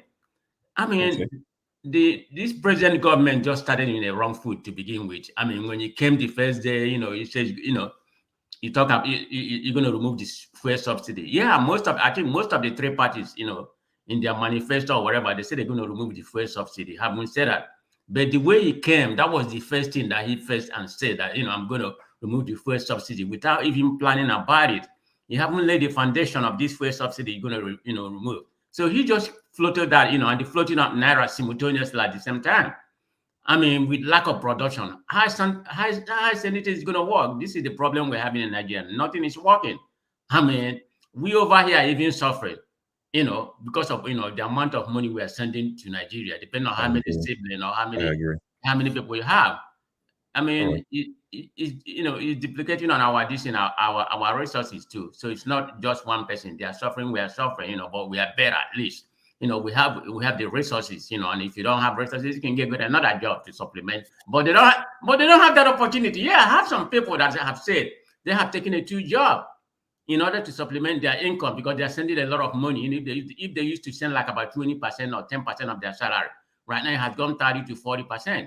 So they have to find another means in order to supplement, their family. Where we come from, our culture, regardless of what happened. We have to support our family. If we are not like the Americans or the UK, after you have your kids or that kind of things or siblings, say forget about them, to hear them. No, that's not where we come from. We have that guilty conscience that we have to support our family. So I don't really see the purpose of this Orosenye report. Is he going to implement it? I hope he does, but I won't bet on it. Knowing what I need from them. Thank you, man of prestige. I speak the truth. Good to have you. I'm not sure if you're familiar with what we're discussing. So the gentleman, Electricity, who started the stream, is asking, can anything good come out of an illegitimate government? So he's speaking from the angle of, let me just give you a bit of background. So Peter Obi, who ran under the Labour Party, who I'm sure you're familiar with, commended the administration of Tinubu, saying that it's a good step in the right direction, or it's the step in the right direction to adopt this Orosenye report. It's a report that's been been around for about 12 years now, and basically this report is saying, let us cut the cost of governance. Every government that have come in have toyed with the idea of implementing it, but by the time they look at it thoroughly, they realize that it would go against the grain. It would go against everything they stand to gain. Job for the boys, all this bloated cabinet and all these things. So Tinubu's now come and said, oh, I'm going to implement it. But 2 days later now, he's going to Qatar on a business summit, economic summit. He said he was going to reduce his entourage to 20. He's taking 38. He's taking his 2 sons with him. When people complained, one of their presidential aides, someone from presidency said, you take them on, it's for education of the children of the president. These are people in their late 30s, early 40s, but he said it's for educational purposes.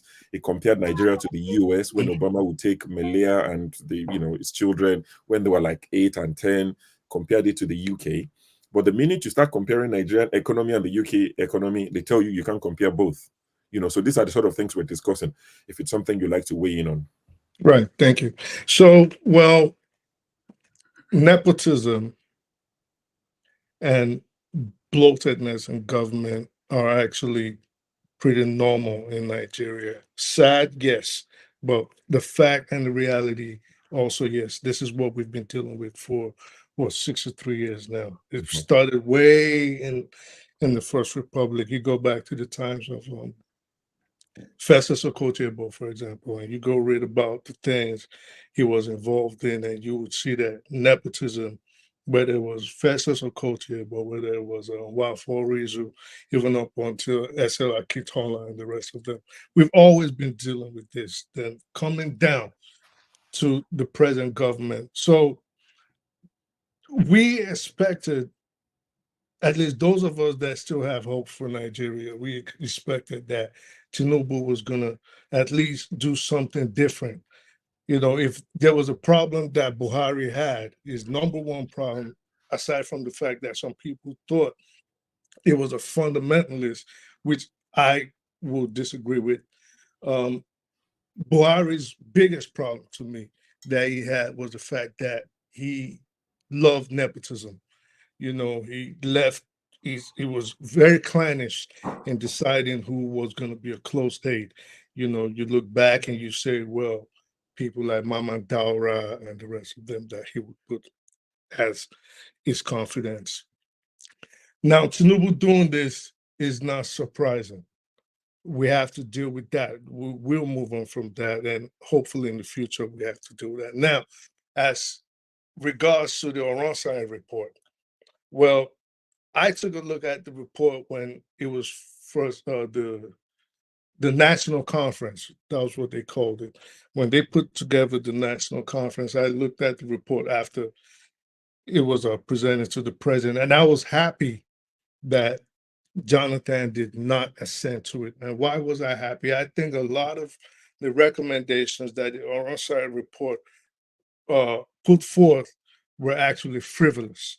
You know, when you look at things that they requested, things like more states, we already have 36 states and a federal capital territory that most of them are not self-sustaining. If anything, most of them are liabilities to the country. So for a report like that made up of some of supposedly the most intelligent men we have in the country to come around and say we need even more states, to me, it was asinine. And that is just being, and that's even trying to be fair in my statement.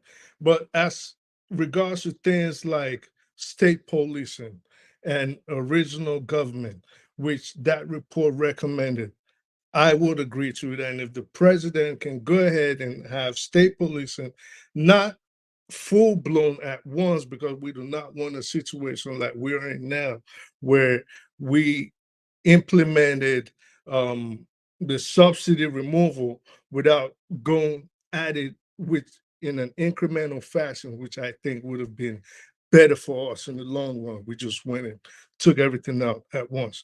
So I think if we can implement, for example, regional policing, community policing, but not implementing it at once. No, my suggestion would be for us to do it incrementally. So maybe pilot projects in certain states. Then I think, yes, that is something I would be enthralled and happy to see the government move forward with. All right, thank you. That's a slightly different view, but all views are welcome, and I'm sure. Can I ask the speaker something? Yeah, just 1 second. Yes, you will, and I'm sure. Like Rudolph would always say, and I agree with Rudolph in this sense. Opinion should not be stifled. You can question and challenge and push back and have a robust debate. What I speak the truth is just said. I'm sure there are hundreds of thousands of Nigerians, if not millions, that would agree. And the danger in stifling people's opinion is you won't even know what you're dealing with. So it's best you let people speak. So you hear other people's side of the story or their opinion, and you can meet halfway if you can. Even if you cannot meet halfway, at least you know what you're contending with. So I welcome that. It's good to know that you have a reason to not to like the report, and you've given a very good reason why not to like it. But thank you, man of Prestige. What's your question? Yeah, I was going to ask the the speaker, from his narrative, I may be wrong, it seems that, he has a little bit of favor, he had a little bit of favoritism when it comes to this present government, which is good. I mean, that's why we're here, to have different opinion, dissent opinion, contribute to the platform and make what Nigeria is supposed to be. So let me ask you something. Because when I finished my summation, I said that I doubt if they will implement it because of their antecedent. So can you tell me if this present government has had any added value to the present Nigeria since they've been in power or been in rule for about 9 months right now or going 10 months? So I've not seen anyone. Maybe you can educate me on that round. You seem to be very vast, a little bit. So if you don't mind. Okay, so first of all, I understand you thinking I probably have some sort of favoritism to. I have no dog in the race with regards to who became president, and this is to say the three main contestants last year. This year. Well, last year. Whether it was Tinubu, whether it was Peter Obi, or whether it was Atiku, I had no dog in the race. But just like you, I just want to see our homeland. We want to see the best out of Nigeria. And we know if Nigeria rises, then the black race rises. And in effect, it does us individually good because our status in the world rises. So I don't have I don't subscribe to favoritism. Now, did I have a favorite who I thought should be president? Yes. And I think the right person isn't president. Meaning, I'm not saying he's the best that we have. I'm just saying he's the best of the worst that came forward of the three that we had to choose. So I think the best man is there. And this is just my personal opinion. Now, with regards to do I think he's done anything good in the last 9 months? I think it is only fair we give more time. Has he done more damage? Yes, because he's put the wrong foot forward. Is he going to do good in the long run? I think I have faith that he probably will. So I'm not going to say he's done anything good. I would say he's made a lot of wrong mistakes, which I think he genuinely and sincerely wants to rectify. And I think we will see results. Well, maybe this might just be me being foolishly optimistic, but I really think and hope that things will get better. And I think he has the right people in place to do that. Thank you. Thank you very much. Something with regards to some of the statements you made with regards to the Orosenye Report. Just for clarity, I don't think that report was trying to delineate state reconstruction. I think you are mixing two things together. All right. That report was not the National Conference report. The Orosenye Report was more geared towards cost of governance. And if you actually look at the report critically, it's just about parastatals of government, ministries, and all that, and the different recommendations. So it was not a recommendation for state creation and all that. So I just want to correct that. Thank you. Because I did definitely mix them up. Yeah. So those are two different things. Now coming to what you mentioned, I mean, your views are okay. The dichotomy is you look at what I refer to as track record. You look at the track record of a man, and then with that you can have some even good prediction about what the person. Each of us have our habits, our ways of doing things, and so to a fair degree you can predict this is how this person is going to function or react to different things. Now, if you look at track records, the Tinubu, what he's doing now shouldn't be surprising to if you have studied his track record. What is happening now shouldn't be surprising because he cannot fall far from his tree. All right. So if you talk of politicking, he understands politicking. He understands the ability to, politic. In terms of governance, he also will use his men. And if you look at the issue, like Sho said it, the western side of APC and the northern side of ACC, there's a drawn out war already. And it's already coming out in the media. All right. The what they call the Lagos boys. The Lagos boys are in charge. All right. So that is his own way of nepotism. And the Lagos boys are predominantly from a part of the country. And immediately is at loggerheads with the Hausa Fulani Connaught. And that's why you see them coming out through the various pseudos of Arewa and all that, creating a pushback. Because his vice president is actually Kanuri, and he's not considered a Connaughton. So already there are issues.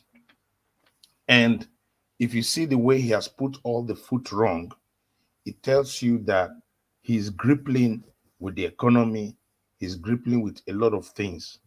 Yeah, Cardoso is a good guy that likes to stay in the shadows, but the moves he has made thus far, because like I said, he wanted to present himself bravado, shows that he has not done a thorough homework of the kind of economy he was inheriting. That whoever was going to inherit this economy, whoever, Atiku Obi, was going to inherit an economy that was in comatose. And so it required a very, very conservative kind of leader, a leader that will make sure that he shows the people that he is interested in holding his economy in a tight belt style. But we see that because of the way he does things, he has messed up that whole wave that he may have had if he needed to shift things. So I don't agree that things will be better. I think when you start making fundamental critical economic mistakes, it takes time to navigate a big machinery like the Nigerian government. Prior to announcing his ministerial list, he saw the Orosenye Report. Prior to doing all he was doing, he has seen all the reports, because the time of waiting to be inaugurated as president, all these things are in front of him. But as usual, he needed to please his political allies.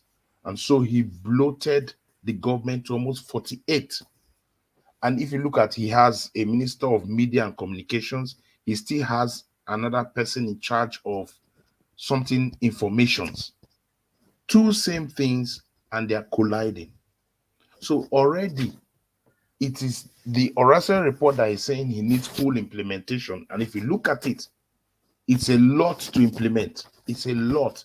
So it will take a leader that is clear in his mind to execute that.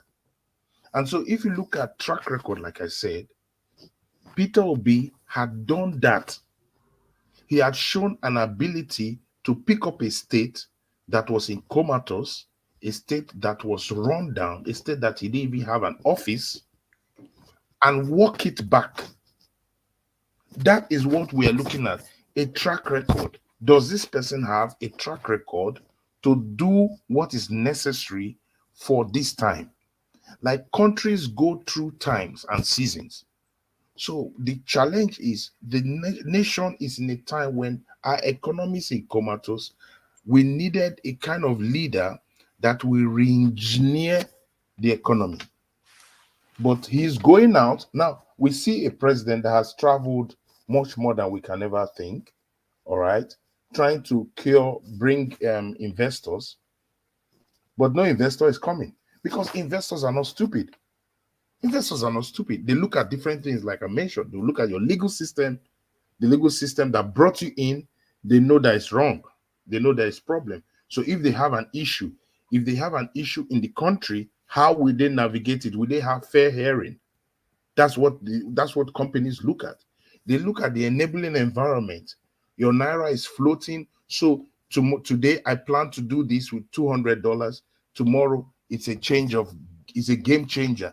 You know, cement is moving left and right. So nobody comes into an economy where they cannot determine their outcomes in the next 5 years. Nobody's going to do an investment. So when you're saying I'm going to bring investors, it's a laughable thing. So the truth is that Tinubu needs to sit at home, sit down with whoever he has put as his economic team. Okay, last week, what did he do? He's doing things that he should have done the first time. He now brings all the economic eggheads, you know, Soludos, different guys. He puts them together for them to, you know, find a solution for him. Because the truth is that the company Nigeria is tanking. Now, I'll give you an example of the same environment, same government, same time. We look at somebody like Alex Oti. All right. of Abia State. He comes in, he doesn't talk to anybody, he doesn't start chasing everybody. He has a clear head. He brings a team, an economic team, that begins to think tank before he brings his commissioners. So he took a lot of time during the transition to bring these eggheads and say, sit down, every sector, let's look at it. What are we going to do immediately? What are the low-hanging fruits that we need to execute to give these people a different feel that a new government is in town? And from day one, roads that needed to be done, he's fast-tracking them, he's doing them. Today, he has set up what? The electric company or electric facility that will power Aba and environs, because he wants to push production, because he knows if he pushes production, it becomes an economic zone. So what do the people do? The people will do all it takes to make him work. It's in the same government, it's in the same economy. So I think Tinubu thought that, you know what, I'll just show up because I'm the big boy, get my Lagos boys, we'll throw the magic wand, we'll get it done. But that's not how government works.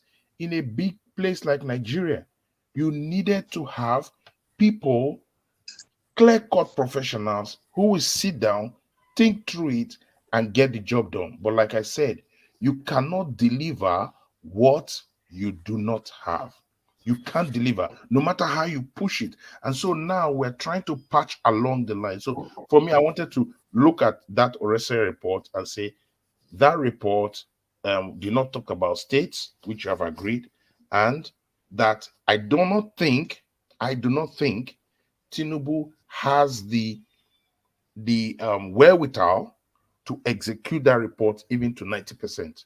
Because to execute that report to 90%, we mean, first of all, his wife's office will have to be scrapped. Yes. He can't go against that, because scrapping his wife's office will create a lot of issues for him back home. And he knows that. He cannot scrap some other agencies, because those are the cash cow for his boys. All right. So it will be a real tug of war for him to execute that in midstream, because the government already is moving. We have already done supplementary budgets, and he has executed things. Things are already in motion. He just put his brother-in-law, he just put his son-in-law or whatever as one of the ministers. So that ministry needs to be scrapped. So we're looking at something that is just there for the smoke screen. It's just there for the propaganda. It's just there to say, okay, I'm listening to you people, I want to do this. But the truth in reality is different from what he's saying. It is sorry to button. It's just political optics. Tinubu is not going to do anything. All right. Tinubu will not do anything. All right. Thank you. Thank you. Okay, yeah. That's fine. Thank you, Sid, and welcome back, Kingsley. So just to let you guys know, as you know, it's a Friday. I came in because I saw electricity almost having a monologue, so I thought, let me come and support my brother. Now, he said electricity don't have electricity has gone. He needs to charge his phone. Data issues, I think, is somewhere in the third world country. God is his strength. So I'm going to run this for another 20 minutes thereabout. So I'm going to let CM have a lot of time. I would give I speak the truth, though, not rebuttal, but obviously you might have one or two things you want to say based on what Sid has said. I'll come to Kingsley and we'll finish off with, man of prestige is taking himself off. As the moderator, since he's giving me the moderator's hat, I would reserve my opinion. I wouldn't say much. It's not that important. It won't solve Nigeria's problem. CM, welcome to the show. You know what we've been discussing, so I'll give you about 7 minutes. Thank you very much, Sure. Good evening, everybody. All protocols. Sure, I think this is the first time in a long time I'm encountering you, I'm meeting you on this show. So I can as well make a complaint, or not that I'm a complainant, but I just want to say, what have I you done? see, no, not you did. It's just for you. No. Take it easy. There's a book you won, which you said I should receive. I've not received it. Can you believe it? Yes. Say me now. Trust me. I'll get that sorted for you. Thank you. So that I raise my case. No worry. So The topic is should anything come from any illegitimate regime? Can anything good come from an Anything, illegitimate government based anything on good. this Orosenye report that they want to implement? You see, that Orosenye report, I've not read it, but from what I've heard, that's why I'm basing my thing based on what I read in the Guardian. The whole theme, the central point of Orosenye report is to cut down the size of the government. That's correct. Mainly at the federal level, I believe, to Mhm. cut down the size. And when you cut down the size, you've cut down the cost of running them. Because if you have maybe 100 parastatals, the way they say it, or MDAs, and you bring it down to 15 already, maybe secretaries, accountants, or I mean, we all know it. So that is the issue, and that is what Nigeria needs now. For me, I don't, for me, Nigeria do not need more than 10 to 12, at most 15 ministries. We don't need all those bloated ministries. All these minister for blue water, red marine, red this, all of them can be consumed.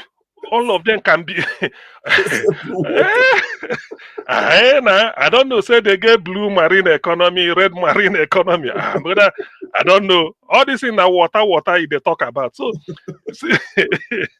so all those things, all of them can come under. Is it not a transport or agriculture? If they want to maintain it. To me, the key ministries are Attorney General and Minister of Justice. Defense. Education should be big. Health. These are four. Then you can talk of, because Nigeria indulges in a certain thing state should have done, call it Ministry for Works or Infrastructure, just everything, just like it looks at federal highway or this, just know what you do about it. Then with what we've seen about Abia, power should be purely a state issue, nothing like federal. Do you know why? Let me use Abia now. Aba, 17 local government, 9 will be on 24-hour power supply, for instance. If, for example, I mean, it works that way. Those 9 that are under direct power supply with geometrics, nothing with PHC and consign them again.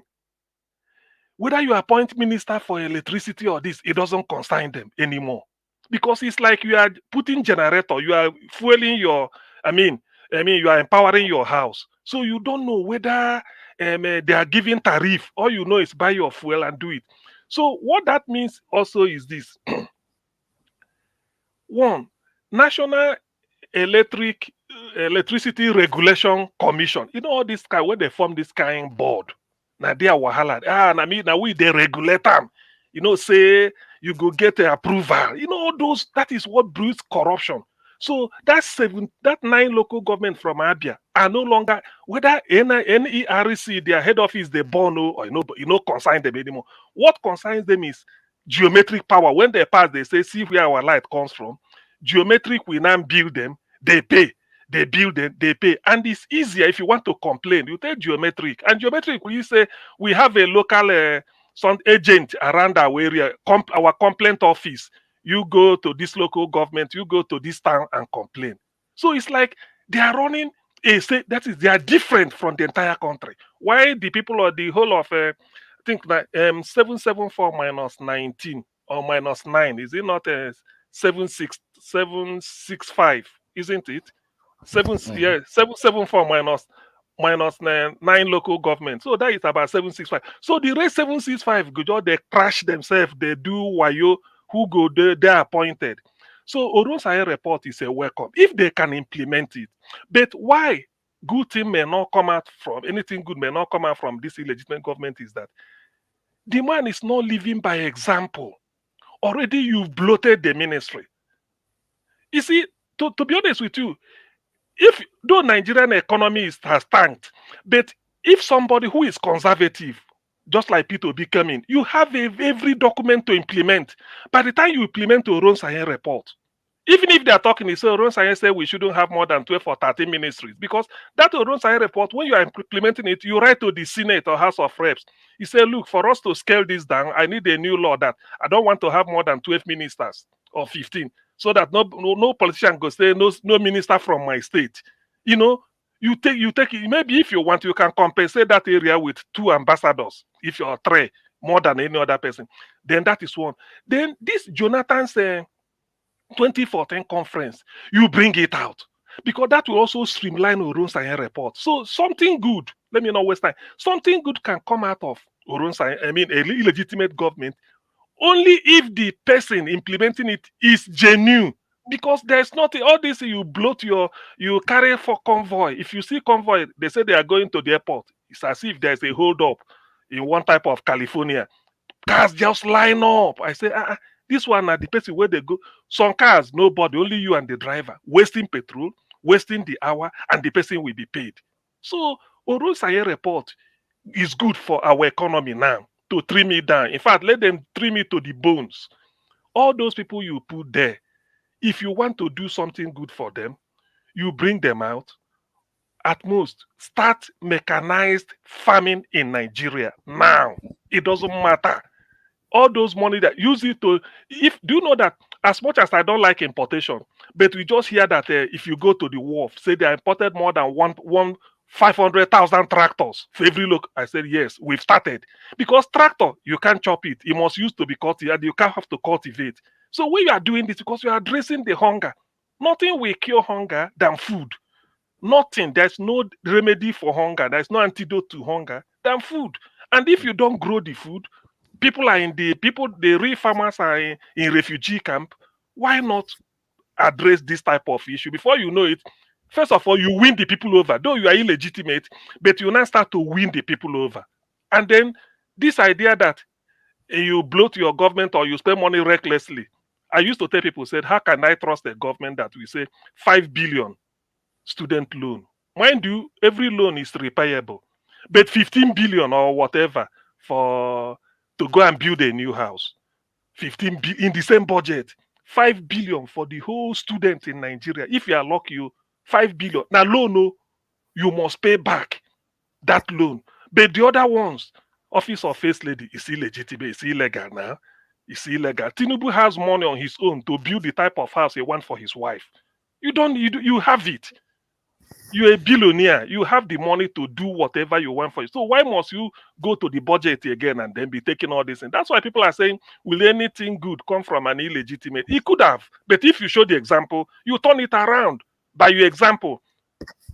Implement the Orosenye report, slash down the cost of governance, one, bring out Jonathan 2014 conference report, and start implement it. All these things, people will have faith, and then you win people over, and then if you see Nigeria, people will then clap for you. But the way it is now, everybody is looking for mistake to nail him to the cross. Thank you. All right, thank you, CM. Wonderful contribution as always. I liken it to what Tinubu is facing right now. You know, if I was a nicer person, I'll have sympathy for him, but I'm not nice, as you might know. It's like Rudolph Okonkwo, the owner of this channel, Dr. Damages. Imagine he gets a windfall on this channel. There's money, there's sponsorship. People like myself who do this voluntarily, Forefathers, who is the most, the guy who spent the most time, he carries the show a lot of times when all of us are tired. What's this? Scribe will come back from Canada, all of a sudden he will reappear. And you will see, white lie, but we'll come back and say, Rudolph, there's sponsorship, what's going on, where's our money? He can't deny us, you understand? So it will no longer be free. But imagine Ned Media. If you don't watch Ned Media, I'm doing free adverts, not that it needs it. Ned Media, imagine Ned Media gets sponsorship. It's Ned Media's money. He has no team. He doesn't carry entourage anywhere. He carries him back by himself. But we carry Rudolph back. So money cannot now come. And Rudolph will now say, there's no, there must be job for the boys. That is what Tinubu is suffering. He has a lot of people he has to keep happy. And that was one of Ambode's downfall in Lagos. Ambode wasn't ready to play that kind of politics. He cut a lot of all these Agbero people off. People like MC Olomo had no direct access to him. He wasn't interested. And they made it clear to him, these are the people that will win you the second time election. Somebody was like, who are these people? I'm not interested. So Tinubu has to keep a lot of people happy. So it's like catch-22. What does he do? He cuts them off. He loses 2027. He never survived 2023. Talking now, why are these people? He never So survived. Who won't kill him? No be kill. I'm saying. So, which means he won't write to campaign on his record for 2027. That's what I'm saying. Will you campaign on his record? Jesus Christ. Anyway, let's go to I speak the truth. Have you got anything to say to the few things you've said in the last couple of minutes? Thank you. Yeah, sure, definitely. And I like. Sorry, I noticed the way you're drinking your stuff. The red one is going slowly from the red cup, and the water is washing it down to. Yeah, that's coffee. Keep that up. Yeah. Hold on. Is that how you drink coffee? Maybe it's good. I need to try that. So you drink the coffee, you drink water. Yeah. If I feel thirsty, I just drink water. I have water on the side. How do you know it's coffee anyway? That's what he said.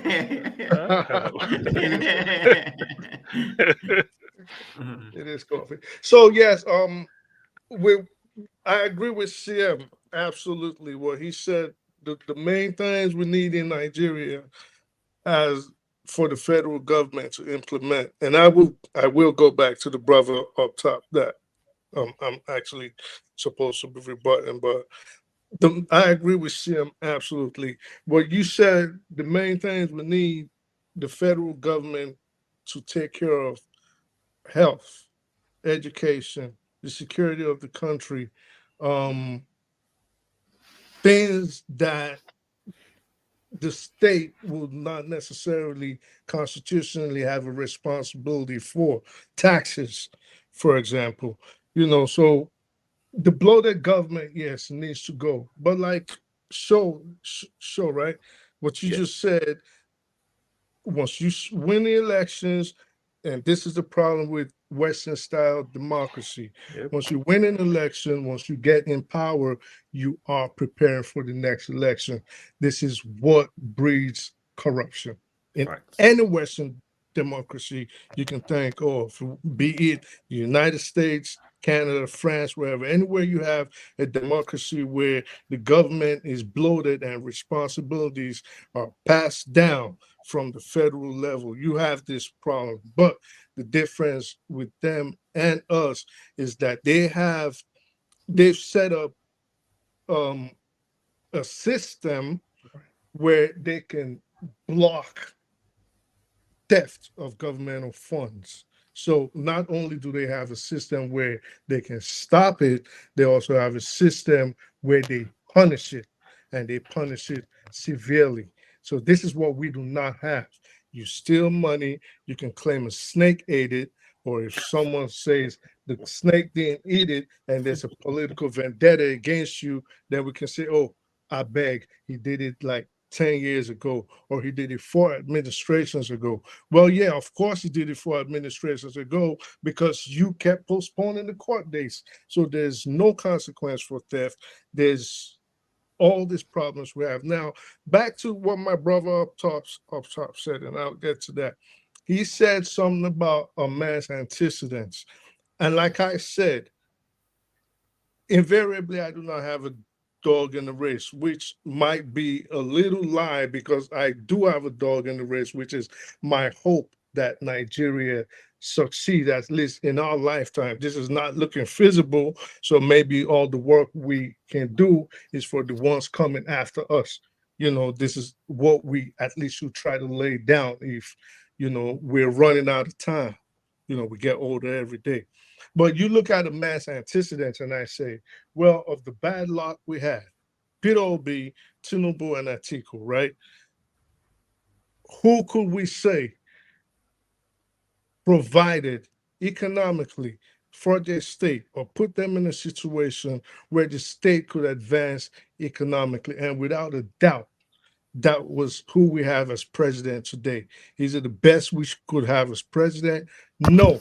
And I say that to say, well, look at Lagos's IGR. Even when they had problems with the Obasanjo administration and they were being staffed for funds, and what happened? Lagos still was economically buoyant. Now you juxtapose that with a Peter Obi government, and he was there for 8 years, could only increase the IGR of his state by barely over $1 billion in 8 years. So that is not someone I have confidence in. But at this point, this is neither here nor there. Now, with regards to the investors not coming into the country, well, I would say we should blame ourselves for that. This last election was probably the most volatile and the most wicked I've ever seen in my lifetime. And I've been seeing some, I'm not that old, but I've been seeing some elections, and I followed them all over the world. Nigeria's last election was vicious. It was terrible. It was not focused based on, it was not, Sam, I'd really appreciate if you mute, you distracted me. Thank you. Sorry. Thank you. So it was really not based on the issues at hand, but it was like a win at all cost. So when you throw in ad hominems and you demarcate your own country to the outside world, well, don't be surprised when whoever you put in place and whoever, well, people call it an illegitimate government. I would also disagree with that. But when you finally have a president and you finally have a government, don't be surprised when you've told everybody that your president is not trustworthy. Already, as Nigerians, we already have this stigma going for us. Excuse me. So you told everybody that your government, your president's birthplace is unknown. You do not know his name. You don't know where he's from. He's a drug dealer. He's this. Even if you went to various United States federal law enforcement agencies and they disproved a lot of these things, but you not, of course, not anybody on this panel, but I mean the people, his adversaries, they went full throttle in attempts to put their own man in power. And now this is the top two, Atiku and Peter Obi. And essentially what did they do? They destroyed the face of the country to the outside world. So I don't think there's anybody to blame for that but ourselves. And at that point, I think I'm just going to pass on the baton to the next person. All right. Thank you very much for that. I could push back, but as the moderator, I would leave it to the guys because, like I said, I haven't got much time. Man of Prestige, I'll come to you. So I'll do like 2 minutes. Man of Prestige, Seed, and we'll finish off with CM. I've got to go out. Electricity just he dumped this on me. Okay. I would have loved to carry on. It's a lovely conversation. Very, very mature, not shouting at each other, which is nice. But Man of Prestige, 2 minutes. Yeah, thank you very much. I think the problem we're having right now, believe me, I'm one of those people who would like Nigeria to succeed in all means, because I have a stake in Nigeria. I have a little bit of things going in my hometown, but that notwithstanding, I would like Nigeria to succeed. So nobody's switching the president. Of course, I didn't support him during the pre-election, but he's the president right now, whether illegitimate or not illegitimate. But I know the premises whereby he came to ascend the throne. But that's not the point we're talking about right now. We have to talk about the president, being that he's the president. I think the problem I have, people talk about what he did. I mean, you're not the only one that said how he built Lagos. In my own opinion, I live in Lagos for many years before I transferred to this country. I will only use the word he enriched. That means he contributed to Lagos State. I won't say that he built Lagos because that's not a right word for people to be saying.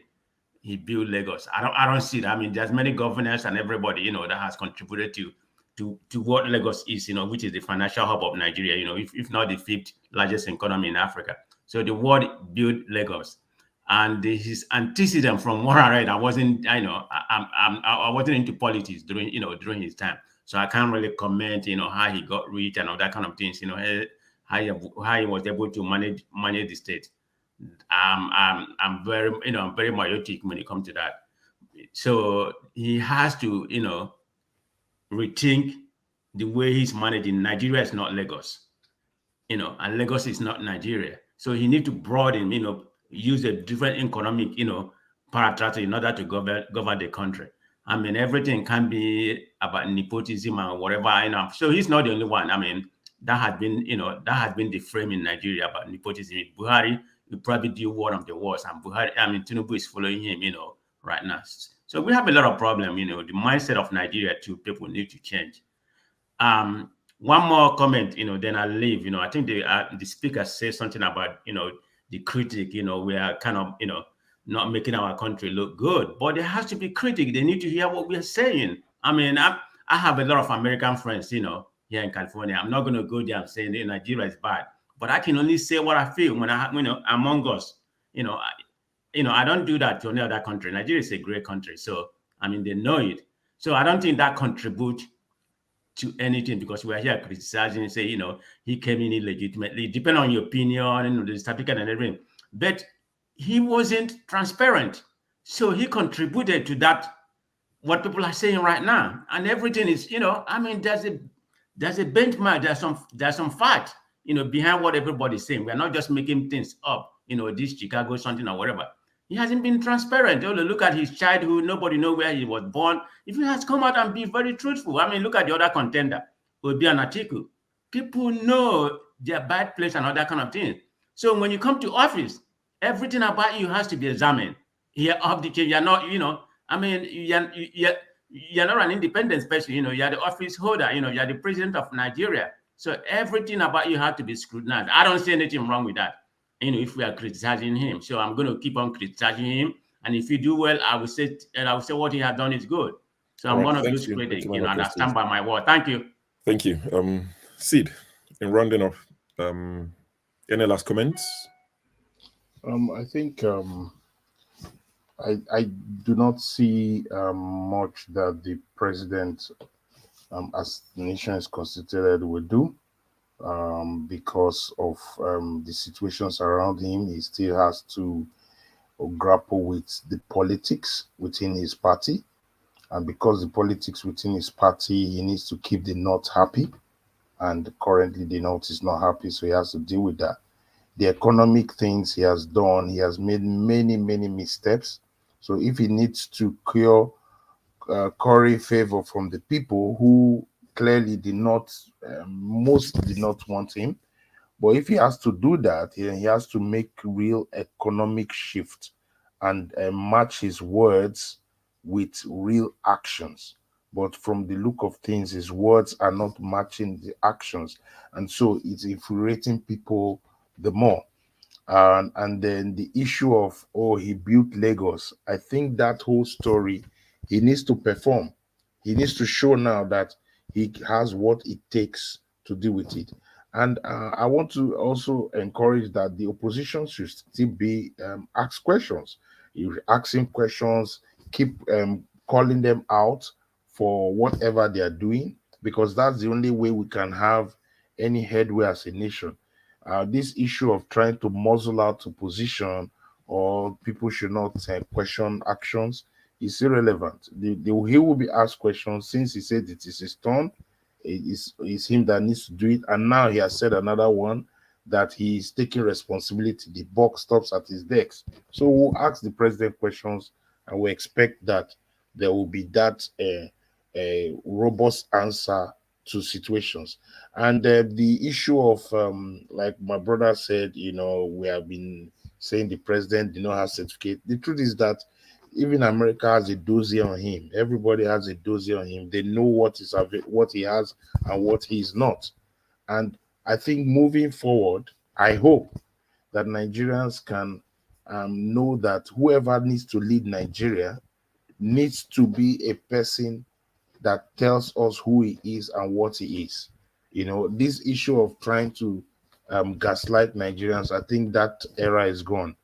And just to Nigerians having it tough, that will surely as a nation will rise out of the ashes. I think Nigerians have what it takes to get out of this situation. So people should be their brother's keeper, you know, look out for one another, you know, let community life continue, because one of the things that Nigeria has is that community life.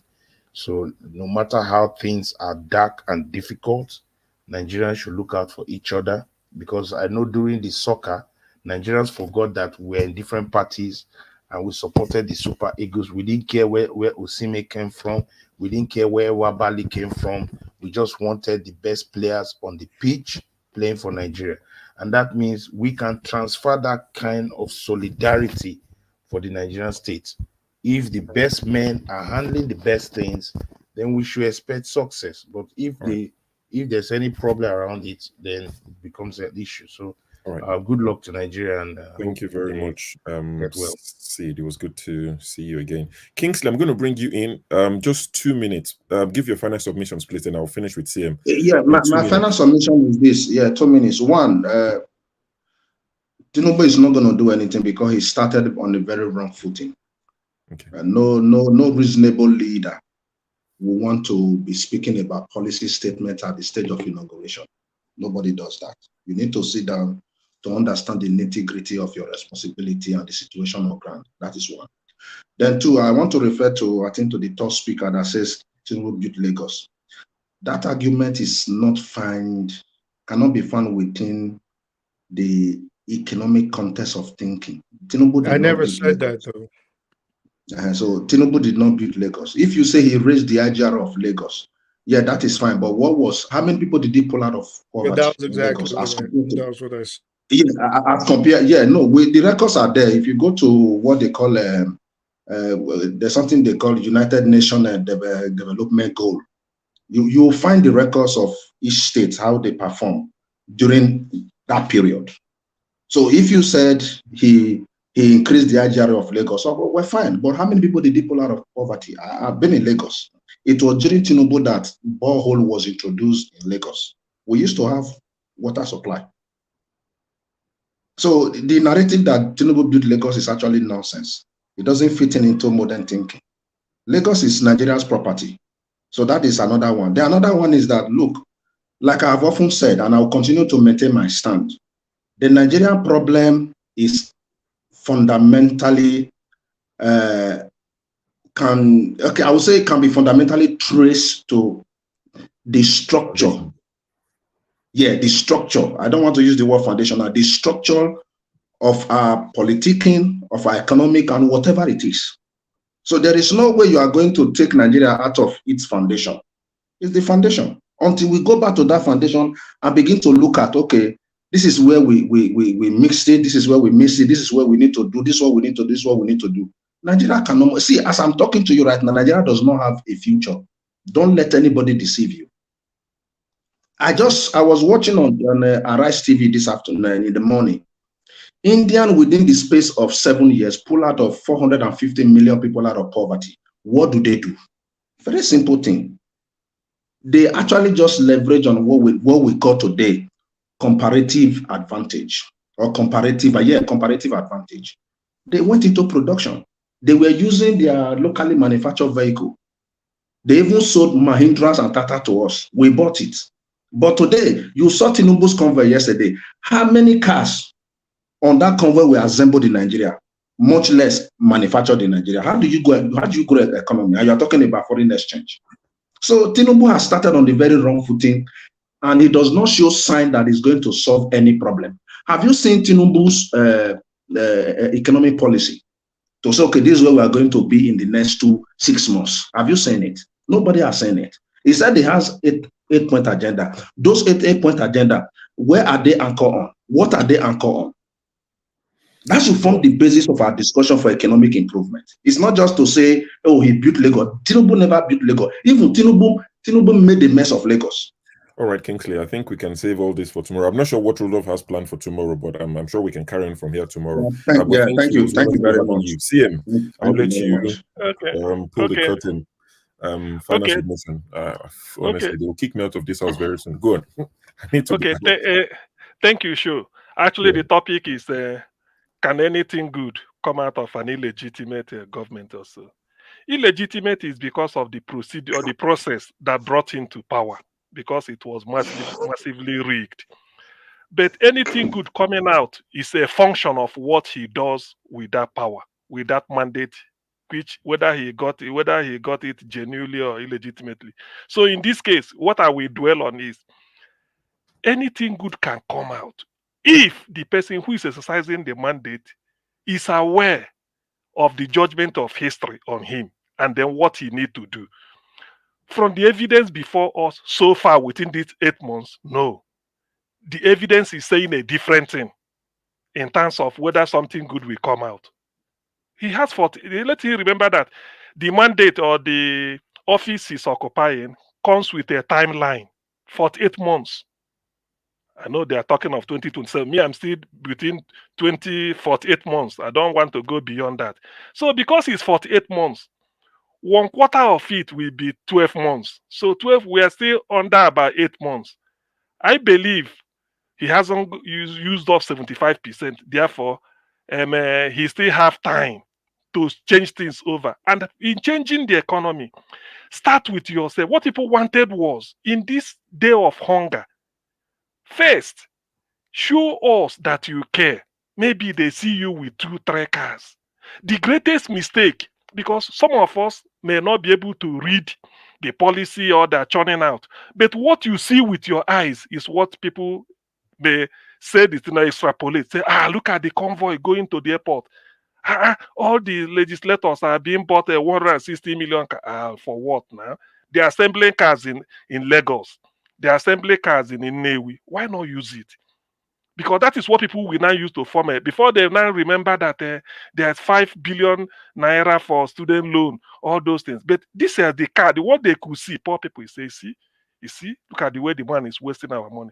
So I will say, give him the benefit of the doubt if he can retrace his footstep. And thank God, who said, I think it was somebody said, he said the buck stops on his table. That thing is a very big responsibility, a very big responsible statement to make. And if you want to live up to that statement, all those your Lagos boys, when they complain, say, I've told people the box stops on my table. The box does not mean when it is good, even when it is bad. And he who wouldn't like to be remembered as the worst president. So what you do is you put your foot down.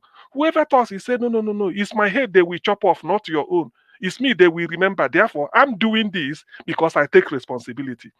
Yes, you can get your job for the boys. You tell them there are areas you can give them job, or you even encourage them. Why not go into agriculture? Maybe we now have agricultural policy whereby there will be something, even if it's a leasing tractors. He said there are massive land in the north or whatever. Still P2B's manifesto of production to consumption to production. Go to Niger State.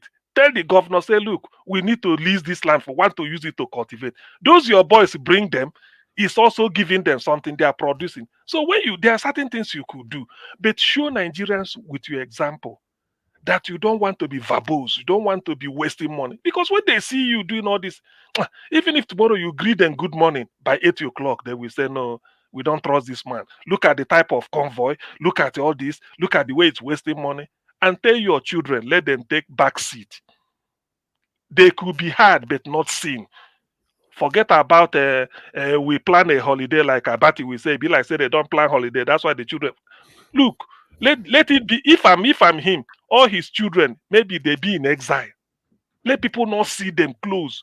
It helps because Nigerians are annoyed, and if they see you living the type of life shows that you are cutting your coat even below your cloth, people will say, well, we give you the benefit. Considering the fact that you are illegitimate, people can even, Nigerian can even say, oh, the guy, he came in illegitimately, but from the look of things, he has gotten the message. But in this case, so far, from the evidence before so far, no way. So he still have more than 36 months, to start making amends now. Otherwise, the judgment of history is already out. Thank you. Thank you very much, Sam. Just to answer a few questions or address a few issues, I can see someone saying, "Oh, hybrid 10 show. Why you won't close show? Can't you let someone host?" Yes, I wouldn't mind someone else hosting, but it's just that they don't have the, they don't have the rights, to end the show. So if I leave it on, there'll be no one to end it. I didn't start the stream. I only came in as a panelist, and electricity does not have electricity where it is, so he had to bail. So I had to step in, and I've got things to do. I didn't plan for this at all. So I've got to go out. You saw that I received a phone call, so I really need to go now. That's why I want to end the show. I would have stayed on, or at least leave it on to enjoy it myself, but I really have to end it. For One Nigeria, asking for the link, it was quite too late to bring you in, and I'm not sure if you're Nigeria First in the backstage. The reason why I didn't bring you on and jargon is because your cameras are not on. So as is the rule of the show, if your camera is not on, I can bring you in. I can see jargon and I can see Nigeria First, who might be One Nigeria in the comment section. That's Nigeria First. I think you might be One Nigeria. If I'm wrong, I'm sorry, but if your camera is not on, I see you backstage, but I won't bring you on. Femi, I saw you as well. I brought you on. I saw you were driving. I had to cut you loose. I saw that you stopped driving. I brought you back on, but you left on your own. So, in conclusion, just to address what my brother said, I speak the truth in terms of demarketing Nigeria.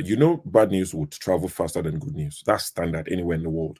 But what I think Tinubu could have done, or Tinubu presidency, was to tackle insecurity head on.